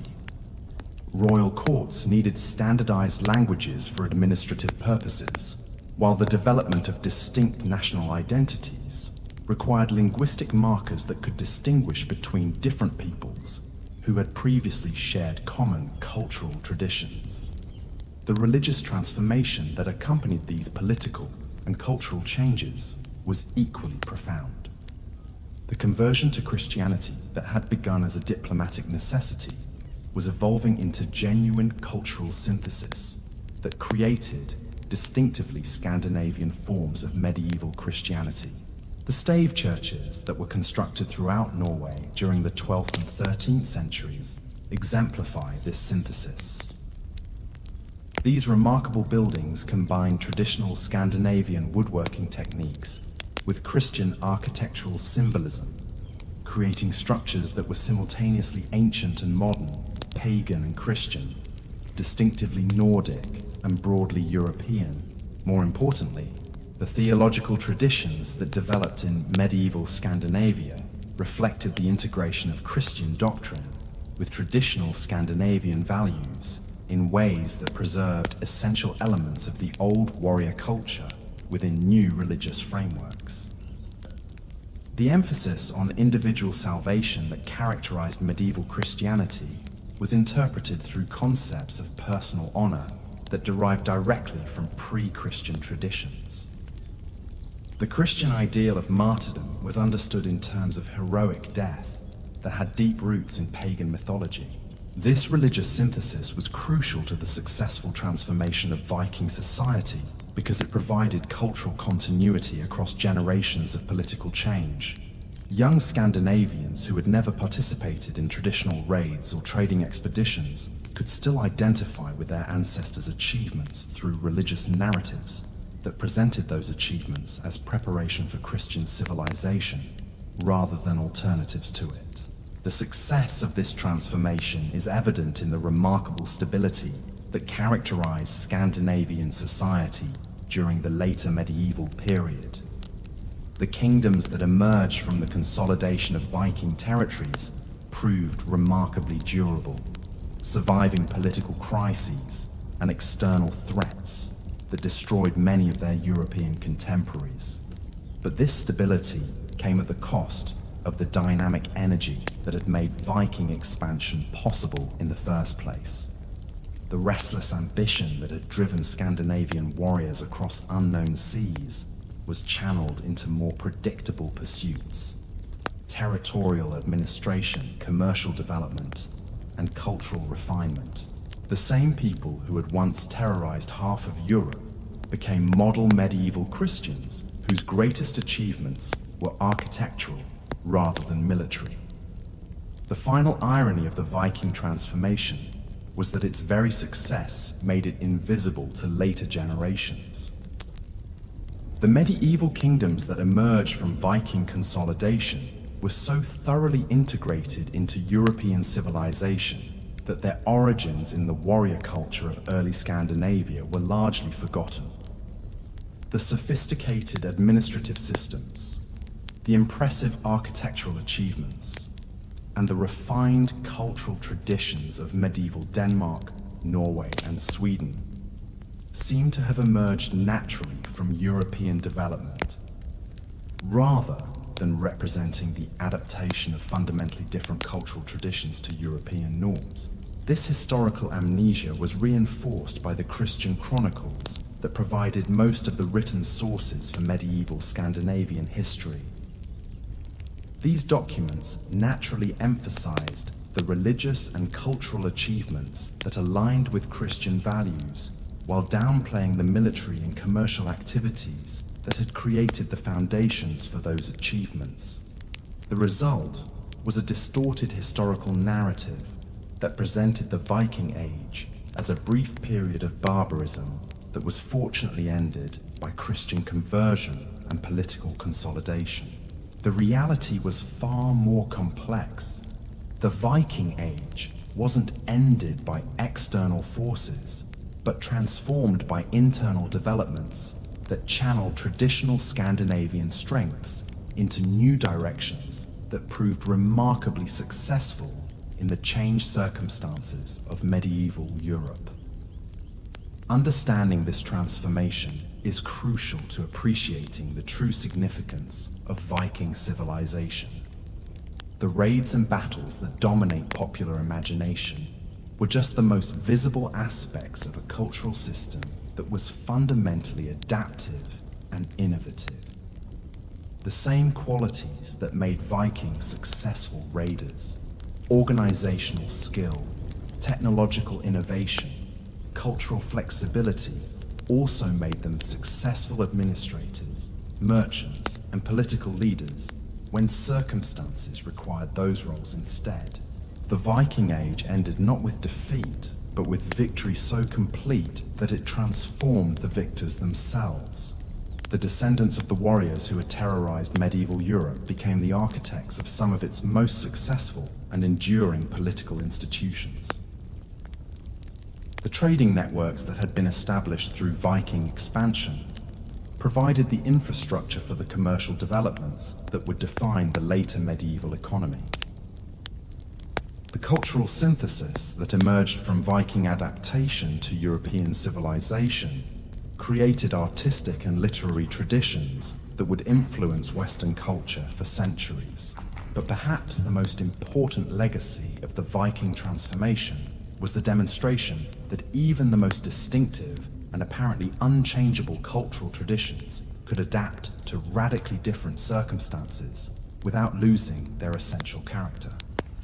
The Vikings had shown that it was possible to preserve cultural identity while embracing political and social change, to maintain traditional values while adapting to new realities. This lesson would prove invaluable as European civilization faced the challenges and opportunities that would define the later medieval period. The flexibility and adaptability that had characterized Viking culture provided a model for how traditional societies could respond to the rapid changes that were reshaping the medieval world.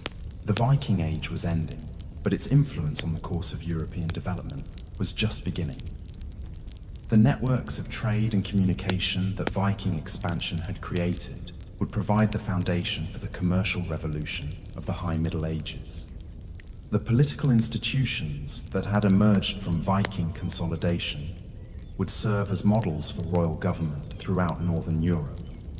The cultural synthesis that had resulted from Viking adaptation would contribute to the intellectual and artistic achievements of medieval civilization. Most importantly, the Viking example had demonstrated that the boundaries between civilization and barbarism, between Christian and pagan, between European and foreign, were far more fluid than medieval theorists had imagined. The successful integration of Viking culture into European civilization had shown that cultural difference was not necessarily cultural opposition, that foreign influences could strengthen rather than weaken traditional institutions. As the 12th century dawned and the last Viking kings transformed themselves into medieval monarchs, the age of expansion was truly over. But the age of influence was just beginning, as the achievements and innovations of Viking civilization began their long process of shaping the development of medieval Europe in ways that would extend far beyond the territories that longships had ever reached. The dragon-headed ships that had once carried terror across the North Sea were being transformed into merchant vessels that carried trade goods and cultural innovations. The warriors who had once struck fear into Christian hearts were becoming the guardians of Christian kingdoms. The raiders who had once seemed to threaten the very foundations of European civilization were becoming integral parts of that civilization's continued development. The Viking Age was ending, but the Viking legacy was eternal. The longships lay empty on beaches that had once echoed with war cries. The workshops that had forged axes for conquest now hammered out plowshares for peaceful fields. By the dawn of the 12th century, the transformation was complete, yet few understood what they had witnessed: the metamorphosis of Europe's most feared warriors into its most successful medieval rulers. But this ending was also a beginning. The networks that Viking expansion had created didn't disappear with the last raid. They evolved into something far more sophisticated and enduring. The same routes that had carried raiders to distant shores now supported merchant fleets that connected the Arctic to the Mediterranean in commercial relationships that would define European prosperity for centuries. The Hanseatic League, that great confederation of trading cities that would dominate northern European commerce throughout the later medieval period, was built directly upon foundations that Viking merchants had established. The trading posts at Novgorod, the commercial networks that connected Scandinavia to Byzantium, the urban centers that had emerged from Viking settlements, all of these provided the infrastructure that medieval merchants would use to create the first truly international economy in European history. Hamburg, Lübeck, Bergen, Stockholm. These weren't just cities that happened to emerge after the Viking Age ended. They were the direct descendants of Viking trading centers, evolved and expanded, but retaining the essential characteristics that had made their predecessors successful. The same understanding of maritime commerce, the same flexibility in dealing with diverse populations, the same willingness to adapt local customs to international requirements that had characterized Viking trade continued to define these medieval commercial hubs. The merchant families that dominated these cities often traced their ancestry directly to Viking settlers, but their identity had been completely transformed. Where their ancestors had combined trading with raiding, these medieval merchants pursued purely commercial objectives. Where earlier generations had relied on military intimidation to secure favorable terms, their descendants used diplomatic negotiation and legal frameworks. The tools had changed, but the fundamental skills, cultural adaptation, strategic thinking, organizational capability, remained remarkably consistent. This commercial evolution was particularly visible in the transformation of maritime technology. The longships that had made Viking expansion possible were gradually replaced by specialized vessels designed for specific commercial purposes. The sleek warships that could carry 30 warriors became broad-beamed cargo vessels that could transport tons of grain. The shallow draft raiders that could navigate rivers became deep-water merchants that could cross oceans safely in all seasons. Yet the shipbuilding traditions that had created the original longships continued to influence these new designs. The clinker-built construction that had made Viking vessels so flexible and seaworthy became the standard technique for Northern European shipbuilding throughout the medieval period. The understanding of wood, water, and wind that Viking shipwrights had developed through centuries of experimentation provided the foundation for the maritime revolution that would eventually carry European explorers to every corner of the globe. The navigational knowledge that had enabled Vikings to cross the North Atlantic without instruments became the basis for medieval sailing techniques that would revolutionize ocean travel. The ability to read weather patterns, ocean currents, and celestial movements that had allowed Viking navigators to reach Iceland, Greenland, and North America was preserved and refined by medieval sailors who used these skills to establish regular commercial routes throughout the Atlantic and Baltic. More importantly, the cultural attitudes that had made Viking expansion possible, the willingness to venture into unknown territories, the confidence in dealing with foreign peoples, the ability to adapt quickly to new circumstances, became defining characteristics of Northern European civilization throughout the medieval period.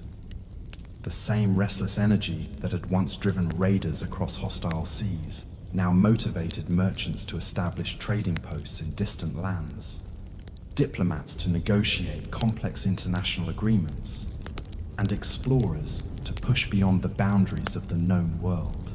This cultural continuity is most clearly visible in the evolution of Scandinavian kingship during the High Middle Ages. The monarchs who ruled Denmark, Norway, and Sweden in the 12th and 13th centuries were recognizably medieval European kings.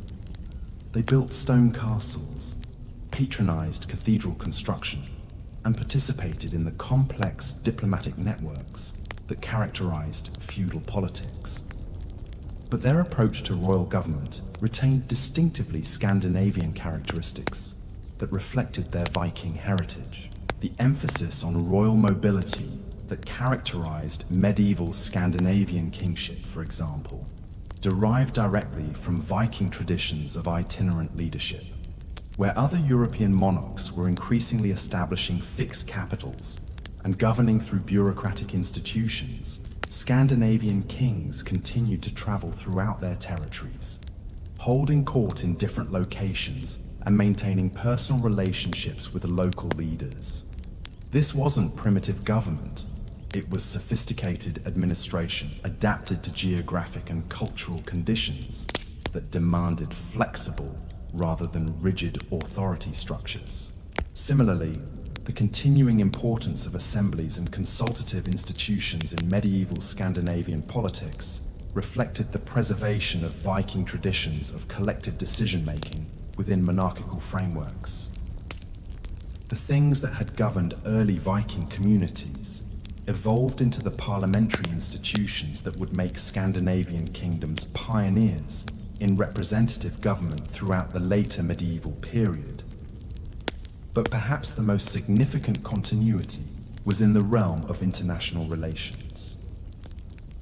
The diplomatic skills that Viking leaders had developed through centuries of dealing with diverse foreign powers became the foundation for the sophisticated international policies that characterized medieval Scandinavian kingdoms. These weren't isolated northern territories struggling to understand European politics. They were integral participants in medieval diplomacy who often possessed advantages that their more established neighbors lacked.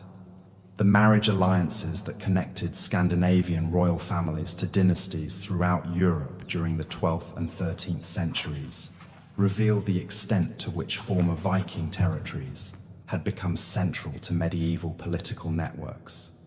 Danish princesses married Holy Roman emperors. Norwegian kings claimed thrones in Scotland and Ireland. Swedish nobles served as military commanders in crusading armies. The descendants of Viking raiders had become key players in the complex web of relationships that held medieval Europe together. This integration was facilitated by the religious transformation that had accompanied political consolidation. But the form that Christianity took in Scandinavia retained distinctive characteristics that reflected the cultural synthesis that had been occurring throughout the transformation period.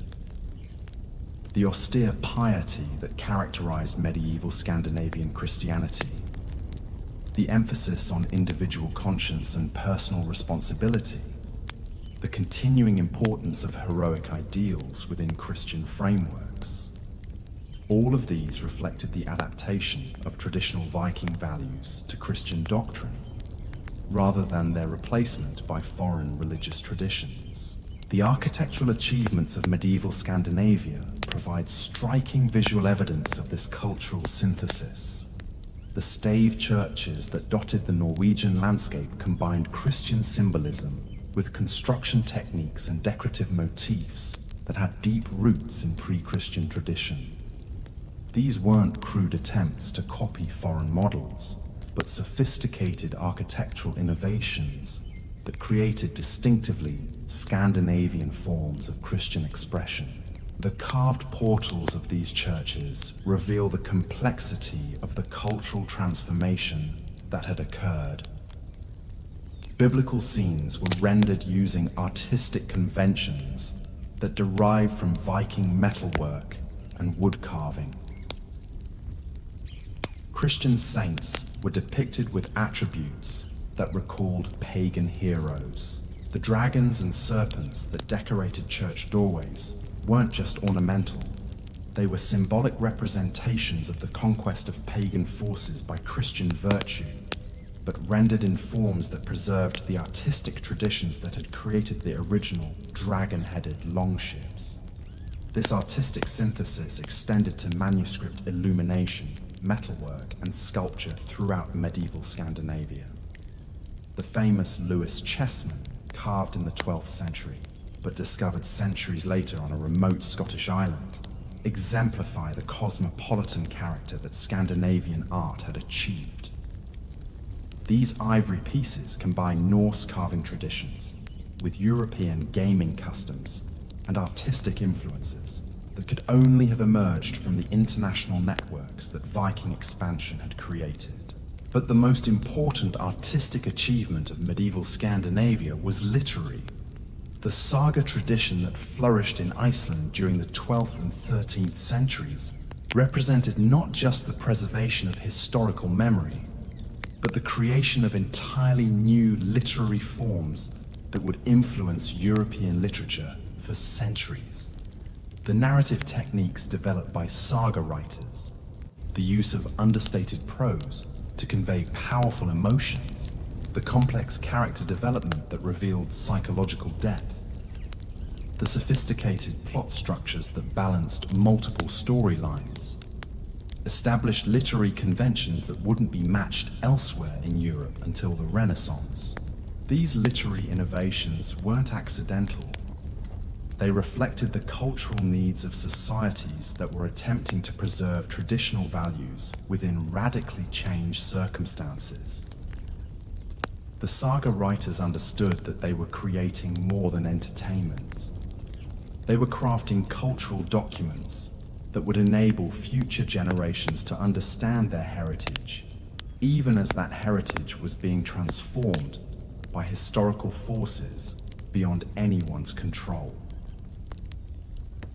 The success of this literary preservation project is evident in the continuing influence of Viking imagery and values in modern culture. The emphasis on individual heroism, the celebration of exploration and adventure, the complex honor codes that balance personal ambition with community loyalty. These characteristics that we associate with Viking culture derive largely from medieval literary sources, rather than from contemporary accounts of the Viking Age itself. But this literary transformation also reveals the profound changes that had occurred in Scandinavian society. The heroes of the sagas are typically men who lived according to traditional values in a world that was changing around them. They are often tragic figures whose adherence to ancient codes brings them into conflict with new realities they cannot fully understand or accept. The saga writers weren't just celebrating the past, they were exploring the tensions between traditional and modern values that continue to define their own contemporary experience. This literary exploration of cultural change was particularly important because it provided a framework for understanding the transformation that had occurred throughout Scandinavian society. The same tensions between individual freedom and social responsibility, between traditional honor and practical necessity, between heroic ideals and administrative requirements that characterize saga narratives were being experienced by real people throughout medieval Scandinavia as they adapted to changed circumstances while attempting to preserve essential aspects of their cultural identity. The economic foundations of this cultural transformation were as important as the political and literary developments. The wealth that had flowed into Scandinavia through 2 centuries of raiding and trading had created new social classes with different interests and priorities than the warrior aristocracies that had dominated earlier Viking society. But these new social groups weren't simply replacing traditional elites. They were evolving from them through processes of adaptation that preserved essential characteristics while changing specific practices. The merchant families that dominated medieval Scandinavian cities, for example, often descended directly from Viking raiders and traders, but their approach to commerce was fundamentally different from their ancestors' methods. Where earlier generations had combined trading with raiding, medieval merchants pursued purely commercial objectives. Where Viking traders had relied on personal relationships and military intimidation, their descendants used legal contracts and institutional frameworks. The tools had changed, but the fundamental skills, cultural flexibility, strategic thinking, organizational capacity, remained remarkably consistent. This commercial evolution was particularly visible in the development of specialized crafts and industries that built upon technologies and techniques that had been developed during the Viking Age. The metalworking traditions that had created the finest Viking weapons evolved into sophisticated armament industries that supplied medieval armies throughout Europe. The shipbuilding knowledge that had produced the longships became the foundation for commercial shipyards that dominated northern European maritime construction. The textile production that had clothed Viking expeditions expanded into international industries that competed successfully in markets from England to Russia. But perhaps the most important economic development was the emergence of financial institutions that could support long-distance commerce without requiring the personal presence and military protection that had characterized Viking trading expeditions. The banking houses that emerged in medieval Scandinavian cities weren't just commercial enterprises. They were institutional innovations that allowed merchants to conduct business across vast distances using credit instruments and legal frameworks rather than armed force. This financial revolution was closely connected to the legal developments that characterized the transformation of Scandinavian society. The law codes that emerged during the medieval period weren't simply adaptations of earlier tribal customs. They were sophisticated legal systems that combined traditional Scandinavian concepts of justice with European legal principles and commercial practices that had been developed through centuries of international trade. The success of these legal innovations is evident in their influence on legal development throughout Northern Europe. The commercial law that was codified in medieval Scandinavian cities became the basis for trading regulations throughout the Baltic region. The maritime law that governed Scandinavian shipping provided models for international agreements that regulated ocean commerce throughout the medieval period. The administrative law that enabled Scandinavian kings to govern large territories efficiently was copied and adapted by rulers throughout Northern and Eastern Europe. This legal influence reflected the broader impact that the transformation of Viking society was having on European civilization as a whole. The same organizational skills that had made Viking expansion possible were now being applied to the challenges of medieval governance, with results that often surpassed the achievements of more established European powers. The military contributions that medieval Scandinavian kingdoms made to European conflicts reveal the extent to which former Viking territories had become integral to continental politics. The Scandinavian troops who participated in the Crusades weren't foreign mercenaries fighting for pay. They were Christian warriors, fulfilling religious obligations while advancing their kingdom's diplomatic and commercial interests. The naval forces that Scandinavian rulers provided for various European conflicts weren't auxiliary units. They were often the most effective maritime forces available to medieval commanders. This military integration was particularly important because it demonstrated that the transformation of Viking society hadn't weakened Scandinavian military capabilities. It had redirected them toward objectives that aligned with broader European interests, while preserving the tactical innovations and technological advantages that had made Viking warriors so formidable. The siege techniques that Vikings had developed through centuries of river warfare became valuable assets in medieval conflicts, where fortified positions were increasingly important. The amphibious warfare capabilities that had made Viking raids so effective were adapted to support legitimate military operations that required coordinating land and sea forces. The logistical systems that had enabled Viking expeditions to operate thousands of miles from their bases provided models for medieval armies that needed to sustain campaigns in distant territories. But perhaps the most important military contribution was conceptual rather than practical. The Viking understanding of warfare as a combination of military action, political negotiation, and economic calculation provided medieval European commanders with strategic frameworks that were more sophisticated than the purely military approaches that had characterized earlier medieval conflicts.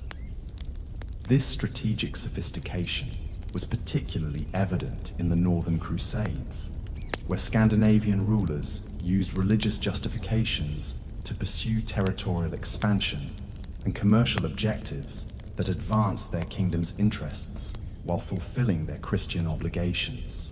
These campaigns weren't simple religious wars. They were complex political and economic enterprises that required the same combination of military skill, diplomatic acumen, and cultural adaptability that had characterized Viking expansion centuries earlier. The success of these northern crusades demonstrated that the transformation of Viking society had enhanced rather than diminished Scandinavian capabilities. The same peoples who had once terrorized Christian Europe were now serving as champions of Christian expansion, using traditional skills in service of new objectives that aligned with contemporary political and religious priorities.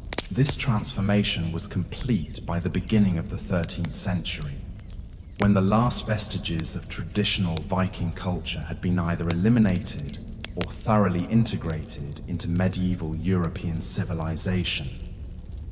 The dragon-headed ships had disappeared from the seas, replaced by merchant vessels and naval squadrons that served legitimate political authorities. The warrior bands that had once roamed the continent, seeking plunder and glory, had evolved into professional armies that served their kings and defended their territories according to medieval concepts of just warfare. But the Viking legacy wasn't disappearing. It was being transformed into influences that would shape European development for centuries to come. The commercial networks that Viking traders had established provided the infrastructure for the economic growth that would characterize the High Middle Ages. The political institutions that had emerged from Viking consolidation would serve as models for royal government throughout Northern Europe. The cultural synthesis that had resulted from Viking adaptation would contribute to the intellectual and artistic achievements of medieval civilization. Most importantly, the Viking example had demonstrated that profound cultural change was possible without losing essential identity. The successful transformation of Scandinavian society had shown that traditional values could be preserved while adapting to radically different circumstances, that cultural distinctiveness could coexist with political integration, that foreign influences could strengthen rather than weaken indigenous traditions. As the 13th century progressed and medieval European civilization reached its highest achievements, the influence of this Viking transformation became increasingly evident. The commercial prosperity that supported Gothic cathedral building, the political stability that enabled the development of universities, the cultural confidence that produced scholastic philosophy, all of these achievements rested partially on the foundations that had been laid during the centuries of Viking expansion and the transformation that followed. The Viking Age had ended, but its influence on the course of human development was just beginning to be fully realized. The networks of communication and exchange that Viking enterprise had created would provide the framework for the global expansion of European civilization that would define the later medieval and early modern periods. The institutional innovations that had emerged from Viking political consolidation would influence the development of nation-states throughout Europe. The cultural synthesis that had characterized the Viking transformation would serve as a model for how traditional societies could adapt to changing circumstances while preserving their essential character.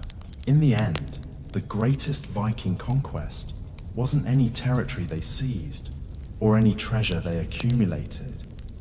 It was the transformation of European civilization itself, accomplished not through the destruction of existing institutions, but through their adaptation and enhancement. The descendants of tribal raiders had become the architects of medieval prosperity, the guardians of Christian civilization, and the pioneers of global exploration. Their ships no longer carried terror across the seas. They carried the seeds of the modern world. The dragon ships were gone, but their legacy sailed on in forms no Viking could have imagined. As the 13th century dawned across northern Europe, something extraordinary was happening in the trading halls of Bergen. The the royal courts of Copenhagen and the merchant districts of Stockholm. The descendants of men who had once measured wealth in silver arm rings and counted victories in burned monasteries were now calculating profits in ledger books and negotiating treaties in Latin. Yet beneath these medieval trappings, the essential Viking genius remained unchanged.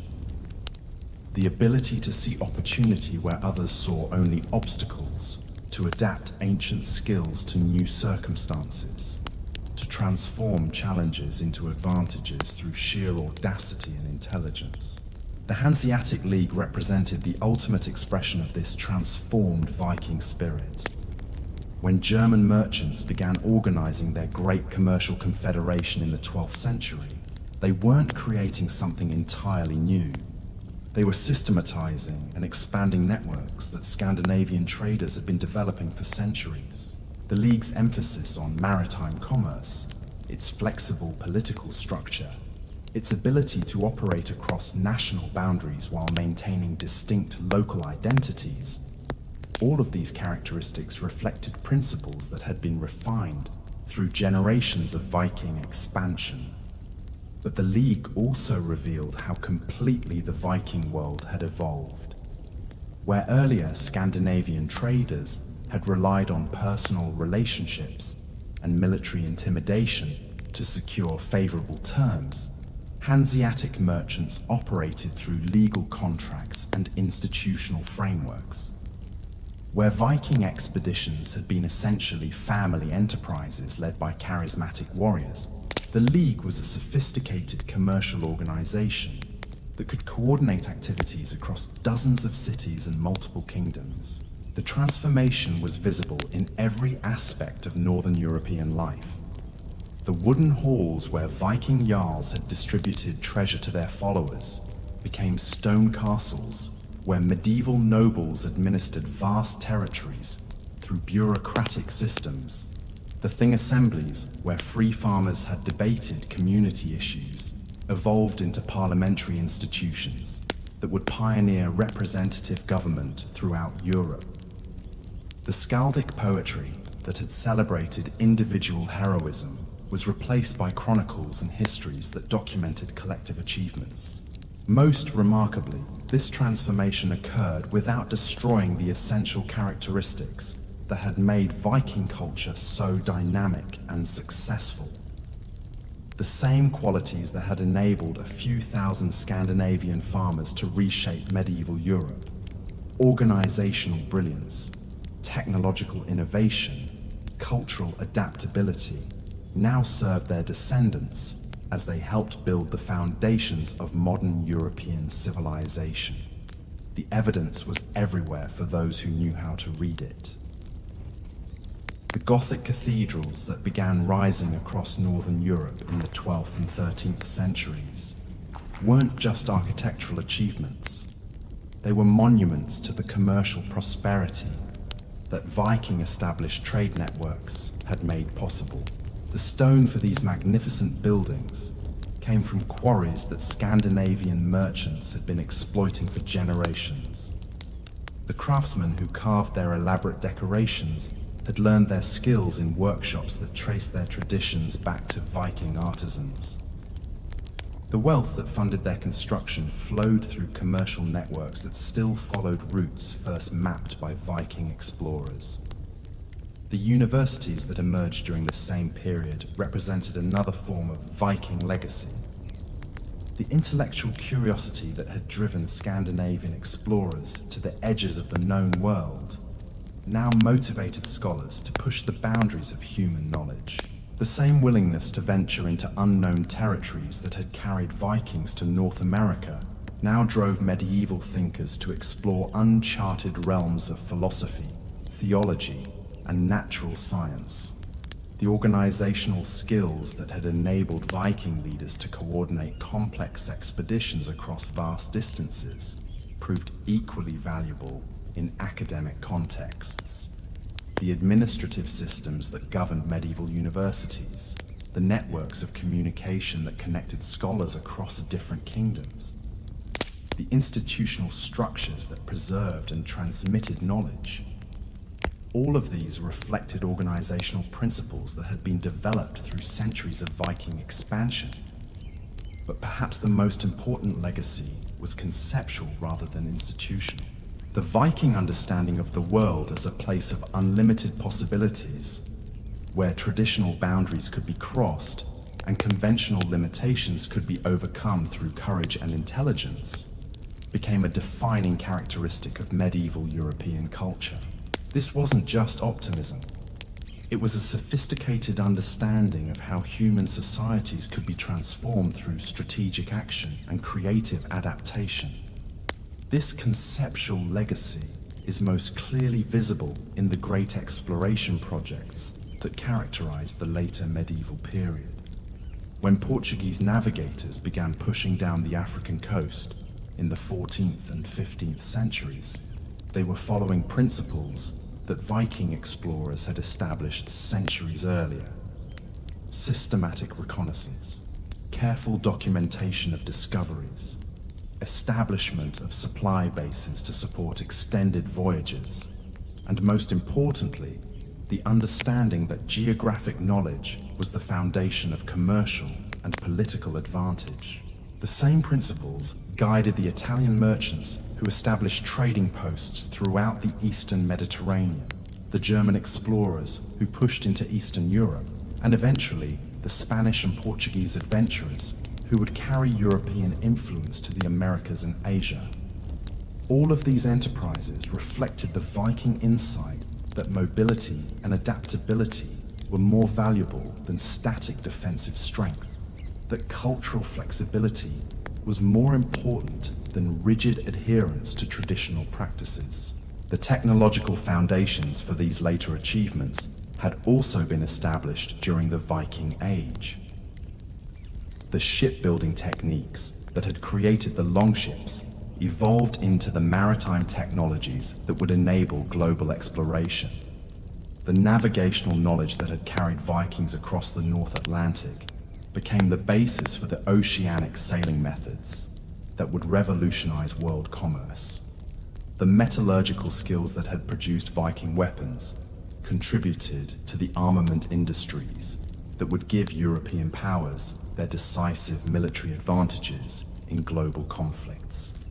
But technology alone couldn't explain the extraordinary success of European expansion during the later medieval and early modern periods. The crucial factor was cultural. The Viking inherited understanding that the world was a place to be explored and mastered rather than simply endured. This worldview had been refined through centuries of expansion and adaptation, creating mental frameworks that enabled European societies to respond creatively to challenges that might have paralyzed more traditional civilizations.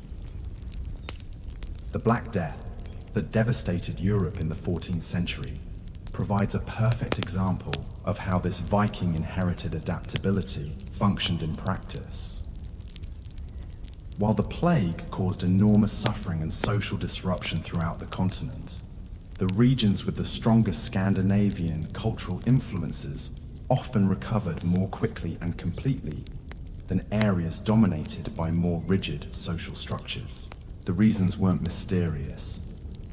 Societies that had been shaped by Viking traditions of mobility and flexibility found it easier to adapt to the demographic and economic changes that the plague created.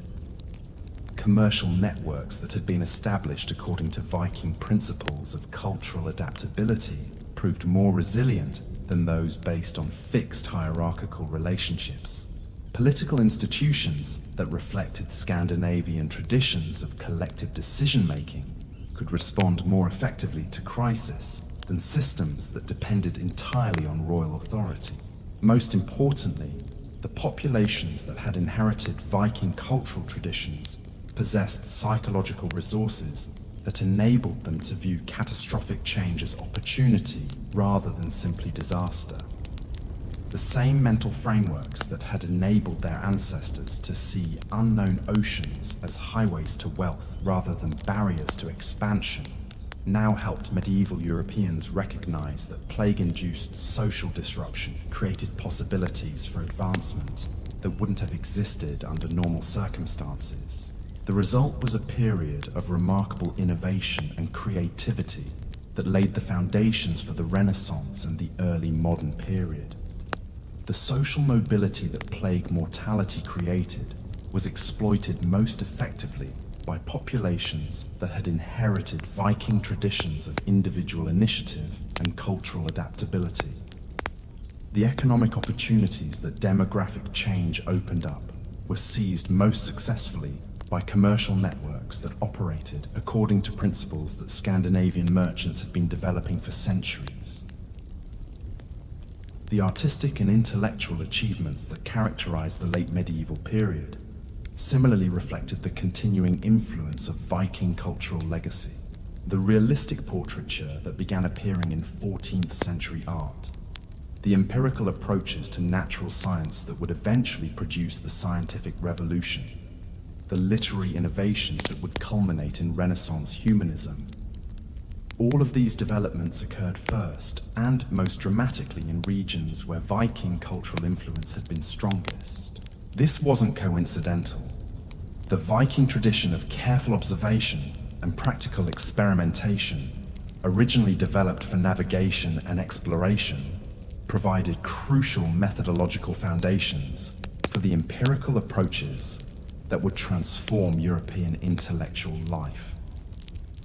The Viking emphasis on individual achievement and personal responsibility created cultural contexts that encouraged the kind of creative innovation that traditional hierarchical societies often suppressed. The Viking understanding of cultural synthesis and adaptation provided conceptual frameworks that enabled European thinkers to integrate diverse intellectual traditions into new and more sophisticated systems of knowledge. By the beginning of the 15th century, the transformation was complete. The tribal societies that had emerged from the fjords and forests of early medieval Scandinavia had evolved into the most dynamic and innovative civilization in human history. Their descendants ruled from London to Moscow, traded from Greenland to the Indian Ocean, and were preparing to carry European influence to every continent on Earth. Yet this extraordinary success contained within it the seeds of its own transformation. The same restless energy that had driven Viking expansion was now pushing European civilization toward global dominance. The organizational skills that had enabled Scandinavian raiders to coordinate complex expeditions were being applied to exploration and colonization projects that would dwarf anything the Vikings had attempted. The cultural adaptability that had allowed Viking settlers to integrate into societies from Dublin to Kiev was being used to establish European communities in environments that made even Greenland seem hospitable. The age of Vikings was over, but the age of European expansion was just beginning. The longships had evolved into caravels and galleons. The warrior bands had become professional armies and colonial administrations. The trading posts had grown into global commercial empires. But the essential spirit remained unchanged. The conviction that human intelligence and determination could overcome any obstacle, that cultural boundaries could be crossed and traditional limitations transcended, that the world was a place of unlimited opportunities for those bold enough to seize them. The final irony of the Viking story was that its greatest success was also its disappearance. The culture that had begun with a few thousand farmers in the remote corners of northern Europe had been so successful at adapting and expanding that it had transformed into something much larger and more influential than its creators could ever have imagined. The Viking Age had ended not with defeat, but with victory so complete that it had consumed and transformed the victors themselves. Standing on the docks of any major European port in the early 15th century, London, Hamburg, Venice, Seville, An observer would have witnessed the culmination of a process that had begun 7 centuries earlier, when the first dragon-headed ships had appeared off the coast of Lindisfarne. The merchant vessels that crowded these harbors carried goods from around the world through commercial networks that still followed routes first mapped by Viking explorers. The crews that sailed these ships used navigational techniques that had been developed by Scandinavian seafarers. The political and economic systems that made this global commerce possible reflected organizational principles that had been refined through centuries of Viking expansion and adaptation. But perhaps most importantly, the men who commanded these expeditions possessed cultural attitudes and mental frameworks that were the direct descendants of Viking worldviews. They saw the ocean as a highway rather than a barrier. They viewed foreign cultures as opportunities for profitable interaction rather than threats to be avoided. They understood that traditional limitations could be overcome through intelligence, determination, and creative adaptation to new circumstances. The Viking Age was history, but the Viking legacy was eternal. In every ship that sailed beyond the horizon, in every explorer who ventured into unknown territories, in every merchant who established trading relationships with foreign peoples, in every society that successfully adapted to changing circumstances while preserving its essential character, the spirit of the Vikings lived on. The dragon ships had vanished from the seas, but their influence would be felt as long as human beings possessed the courage to explore the unknown and the wisdom to learn from what they discovered there. The greatest Viking voyage was not to Iceland or Greenland or even North America. It was the journey from tribal obscurity to global influence, from local significance to universal legacy, from the margins of history to the center of human development. That voyage would never end because it lived on in every person who looked beyond familiar horizons and dared to imagine that the world could be different than it was, better than it had been, greater than anyone had previously thought possible.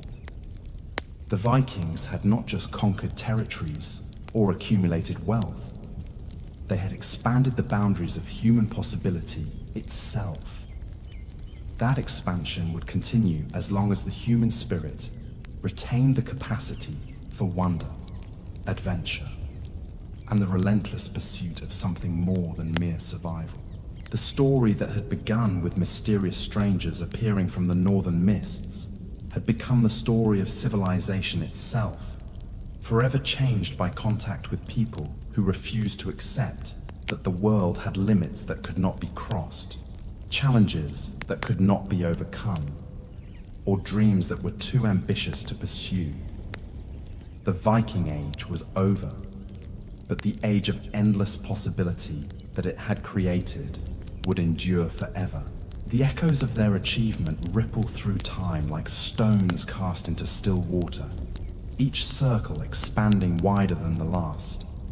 In the merchant districts of medieval London, where traders from across the known world haggled over prices in a dozen languages, the organizational principles that governed their commerce traced directly back to the trading protocols that Viking merchants had established centuries earlier.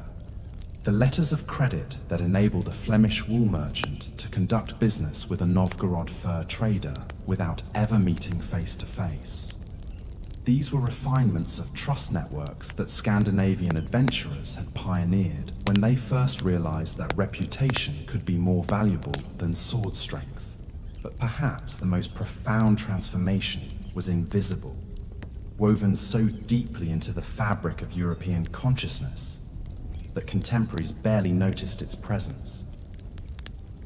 The medieval mind that could conceive of sending ships beyond the edge of the known world, that could imagine profits from ventures that might not return for years, that could envision political alliances spanning continents. This was a mental landscape that the Vikings had created through their relentless expansion. of what seemed possible for human beings to achieve. When Christopher Columbus stood on the deck of the Santa Maria in 1492, staring into the Atlantic vastness that stretched toward an uncertain horizon, he carried with him more than Spanish royal commissions and Italian ambitions.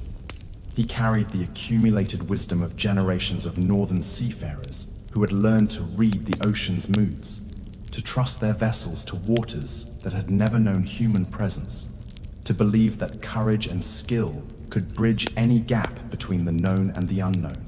The navigational techniques that guided his ships westward had been refined in the cold waters off Iceland and Greenland. The mental frameworks that allowed him to imagine reaching Asia by sailing west reflected a geographic understanding that Viking explorers had been developing for 5 centuries. Most crucially, the simple conviction that the ocean was a pathway rather than a barrier embodied a worldview that had been forged in the fjords of Norway and tested in the storms of the North Atlantic. Yet Columbus himself probably never consciously connected his enterprise to Viking precedents. The transformation had been so complete, so thoroughly integrated into European culture, that its origins had become invisible. The same process that had converted Danish raiders into English kings, Swedish adventurers into Russian princes, and Norwegian farmers into Icelandic republicans, had now elevated their collective achievements into universal human capabilities. This invisibility was perhaps the ultimate measure of Viking success. They had not simply conquered territories or accumulated wealth, they had expanded the boundaries of human imagination itself. The idea that ordinary people could cross vast distances, adapt to alien environments, and create new forms of civilization in previously empty lands had evolved from a distinctly Scandinavian innovation into a fundamental assumption of European culture. The implications extended far beyond exploration and commerce. The same mental flexibility that had enabled Vikings to thrive in environments ranging from the Russian steppes to the Greenlandic ice fields now allowed European societies to adapt to challenges that would have paralyzed more rigid civilizations.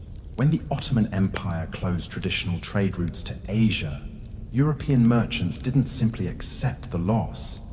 They innovated alternative pathways that would ultimately prove more profitable than the original connections. When the printing press began revolutionizing the spread of information in the 15th century, the societies that adapted most quickly and effectively were those that had inherited Viking traditions of cultural synthesis and technological innovation.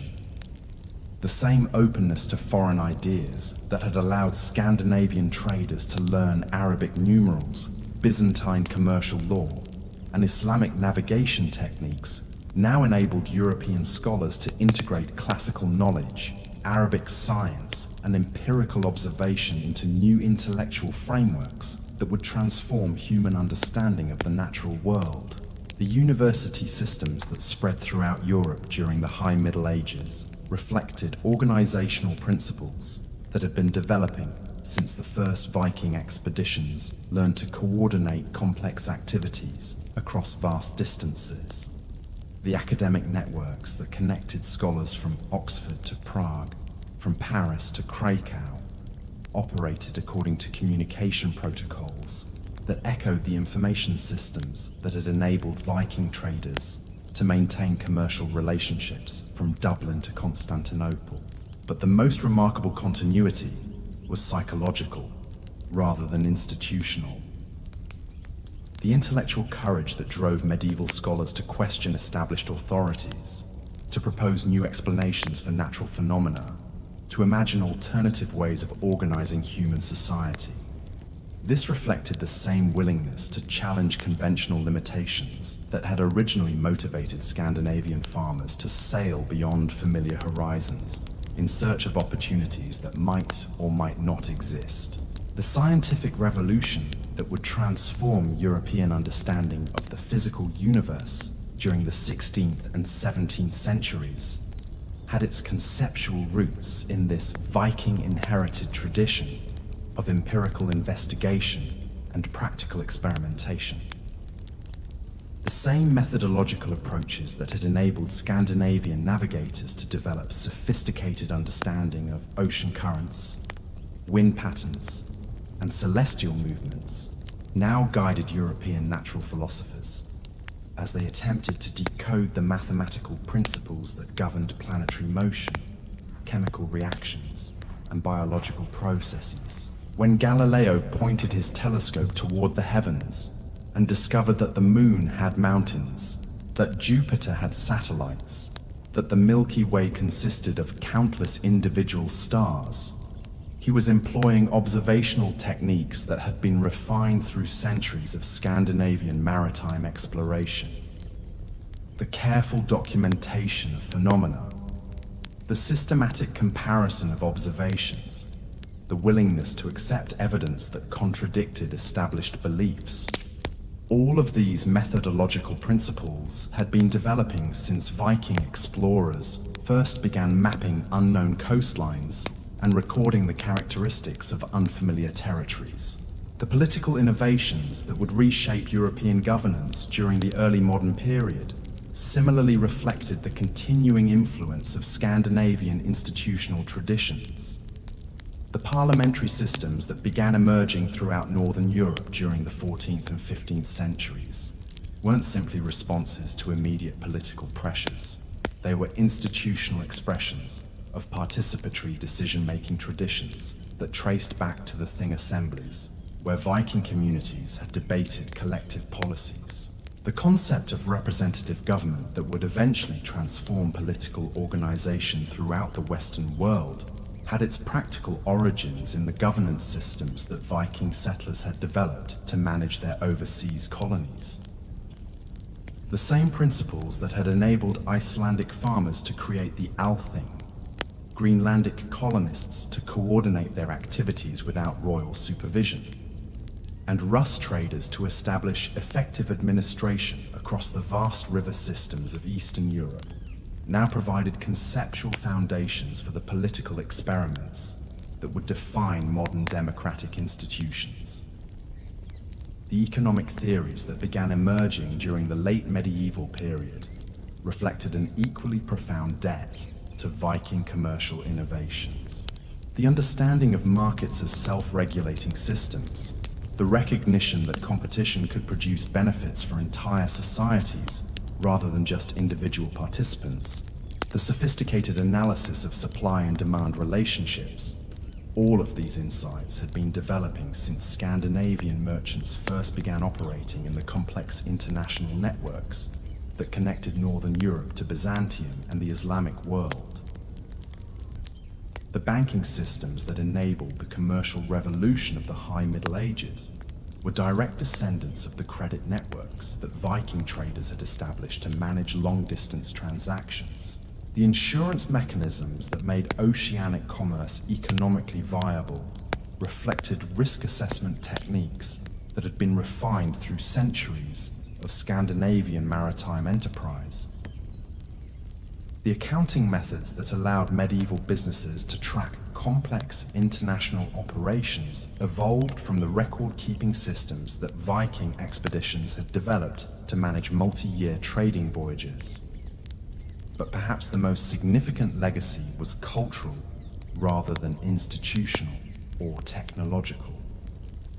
The Viking transformation had demonstrated that human societies possessed an almost unlimited capacity for adaptation and innovation when circumstances demanded creative responses to new challenges. This insight had become so thoroughly integrated into European consciousness that it shaped responses to every subsequent crisis or opportunity. When the Black Death devastated European populations during the 14th century, the regions that recovered most successfully were those that had inherited Viking traditions of social mobility and economic flexibility. When the Ottoman expansion threatened traditional trade routes during the 15th century, the societies that developed the most effective alternatives were those that possessed Viking-derived experience in long-distance commerce and cultural adaptation. When the discovery of the Americas created unprecedented opportunities for territorial expansion during the 16th century, the European powers that proved most successful at colonial enterprise were those that had learned the lessons that Viking settlers had been teaching for 7 centuries. The patterns were consistent across different periods and contexts because they reflected deep cultural assumptions about the nature of human capability and the possibilities for social transformation. The same worldview that had enabled a few thousand Scandinavian farmers to reshape medieval Europe now allowed European civilization as a whole to extend its influence throughout the globe.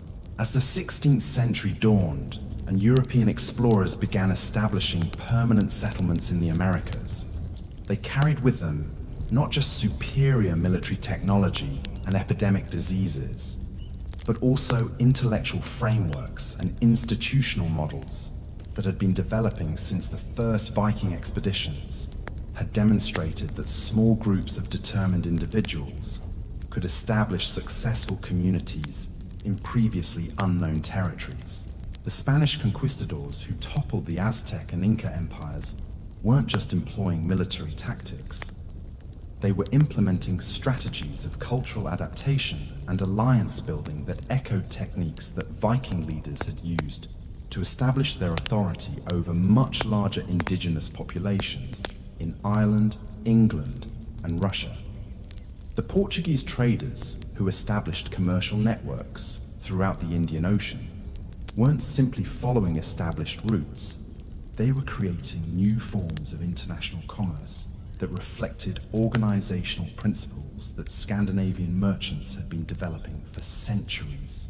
The English colonists who established permanent settlements along the North American coast weren't just seeking religious freedom or economic opportunity.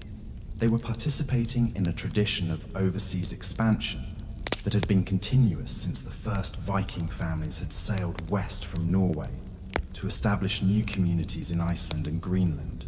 The transformation was complete, yet it continued. The Viking Age had ended, but the age of global European expansion that it had made possible was just beginning. The longships had evolved into galleons and frigates. The warrior bands had become professional armies and colonial administrations. The trading posts had grown into global commercial empires.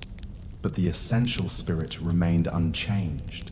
The conviction that human intelligence and determination could overcome any obstacle, that cultural boundaries could be crossed and traditional limitations transcended, that the world was a place of unlimited opportunities for those bold enough to seize them. The greatest Viking voyage was not to Iceland or Greenland or even North America. It was the journey from tribal obscurity to global influence, from local significance to universal legacy, from the margins of history to the very center of human development. That journey had transformed not just the Vikings themselves, but the entire trajectory of human civilization. As we stand at our own historical moment, surrounded by technologies and possibilities that medieval minds could never have imagined, we remain the inheritors of that original Viking insight, that the world has no fixed boundaries, that human societies can adapt to any challenge, that the horizon is not a limit, but an invitation. The dragon ships have long since rotted away, but their legacy sails on in every human enterprise that dares to venture beyond the familiar, to explore the unknown, to believe that tomorrow can be fundamentally different from today. The Viking Age was a chapter in human history, but the story it began will continue as long as human beings possess the courage to explore, the wisdom to adapt, and the vision to imagine possibilities beyond the limits of their current circumstances. The greatest conquest of the Vikings was not any territory they seized, but the expansion of human imagination itself. And that conquest unlike all the others, truly was eternal.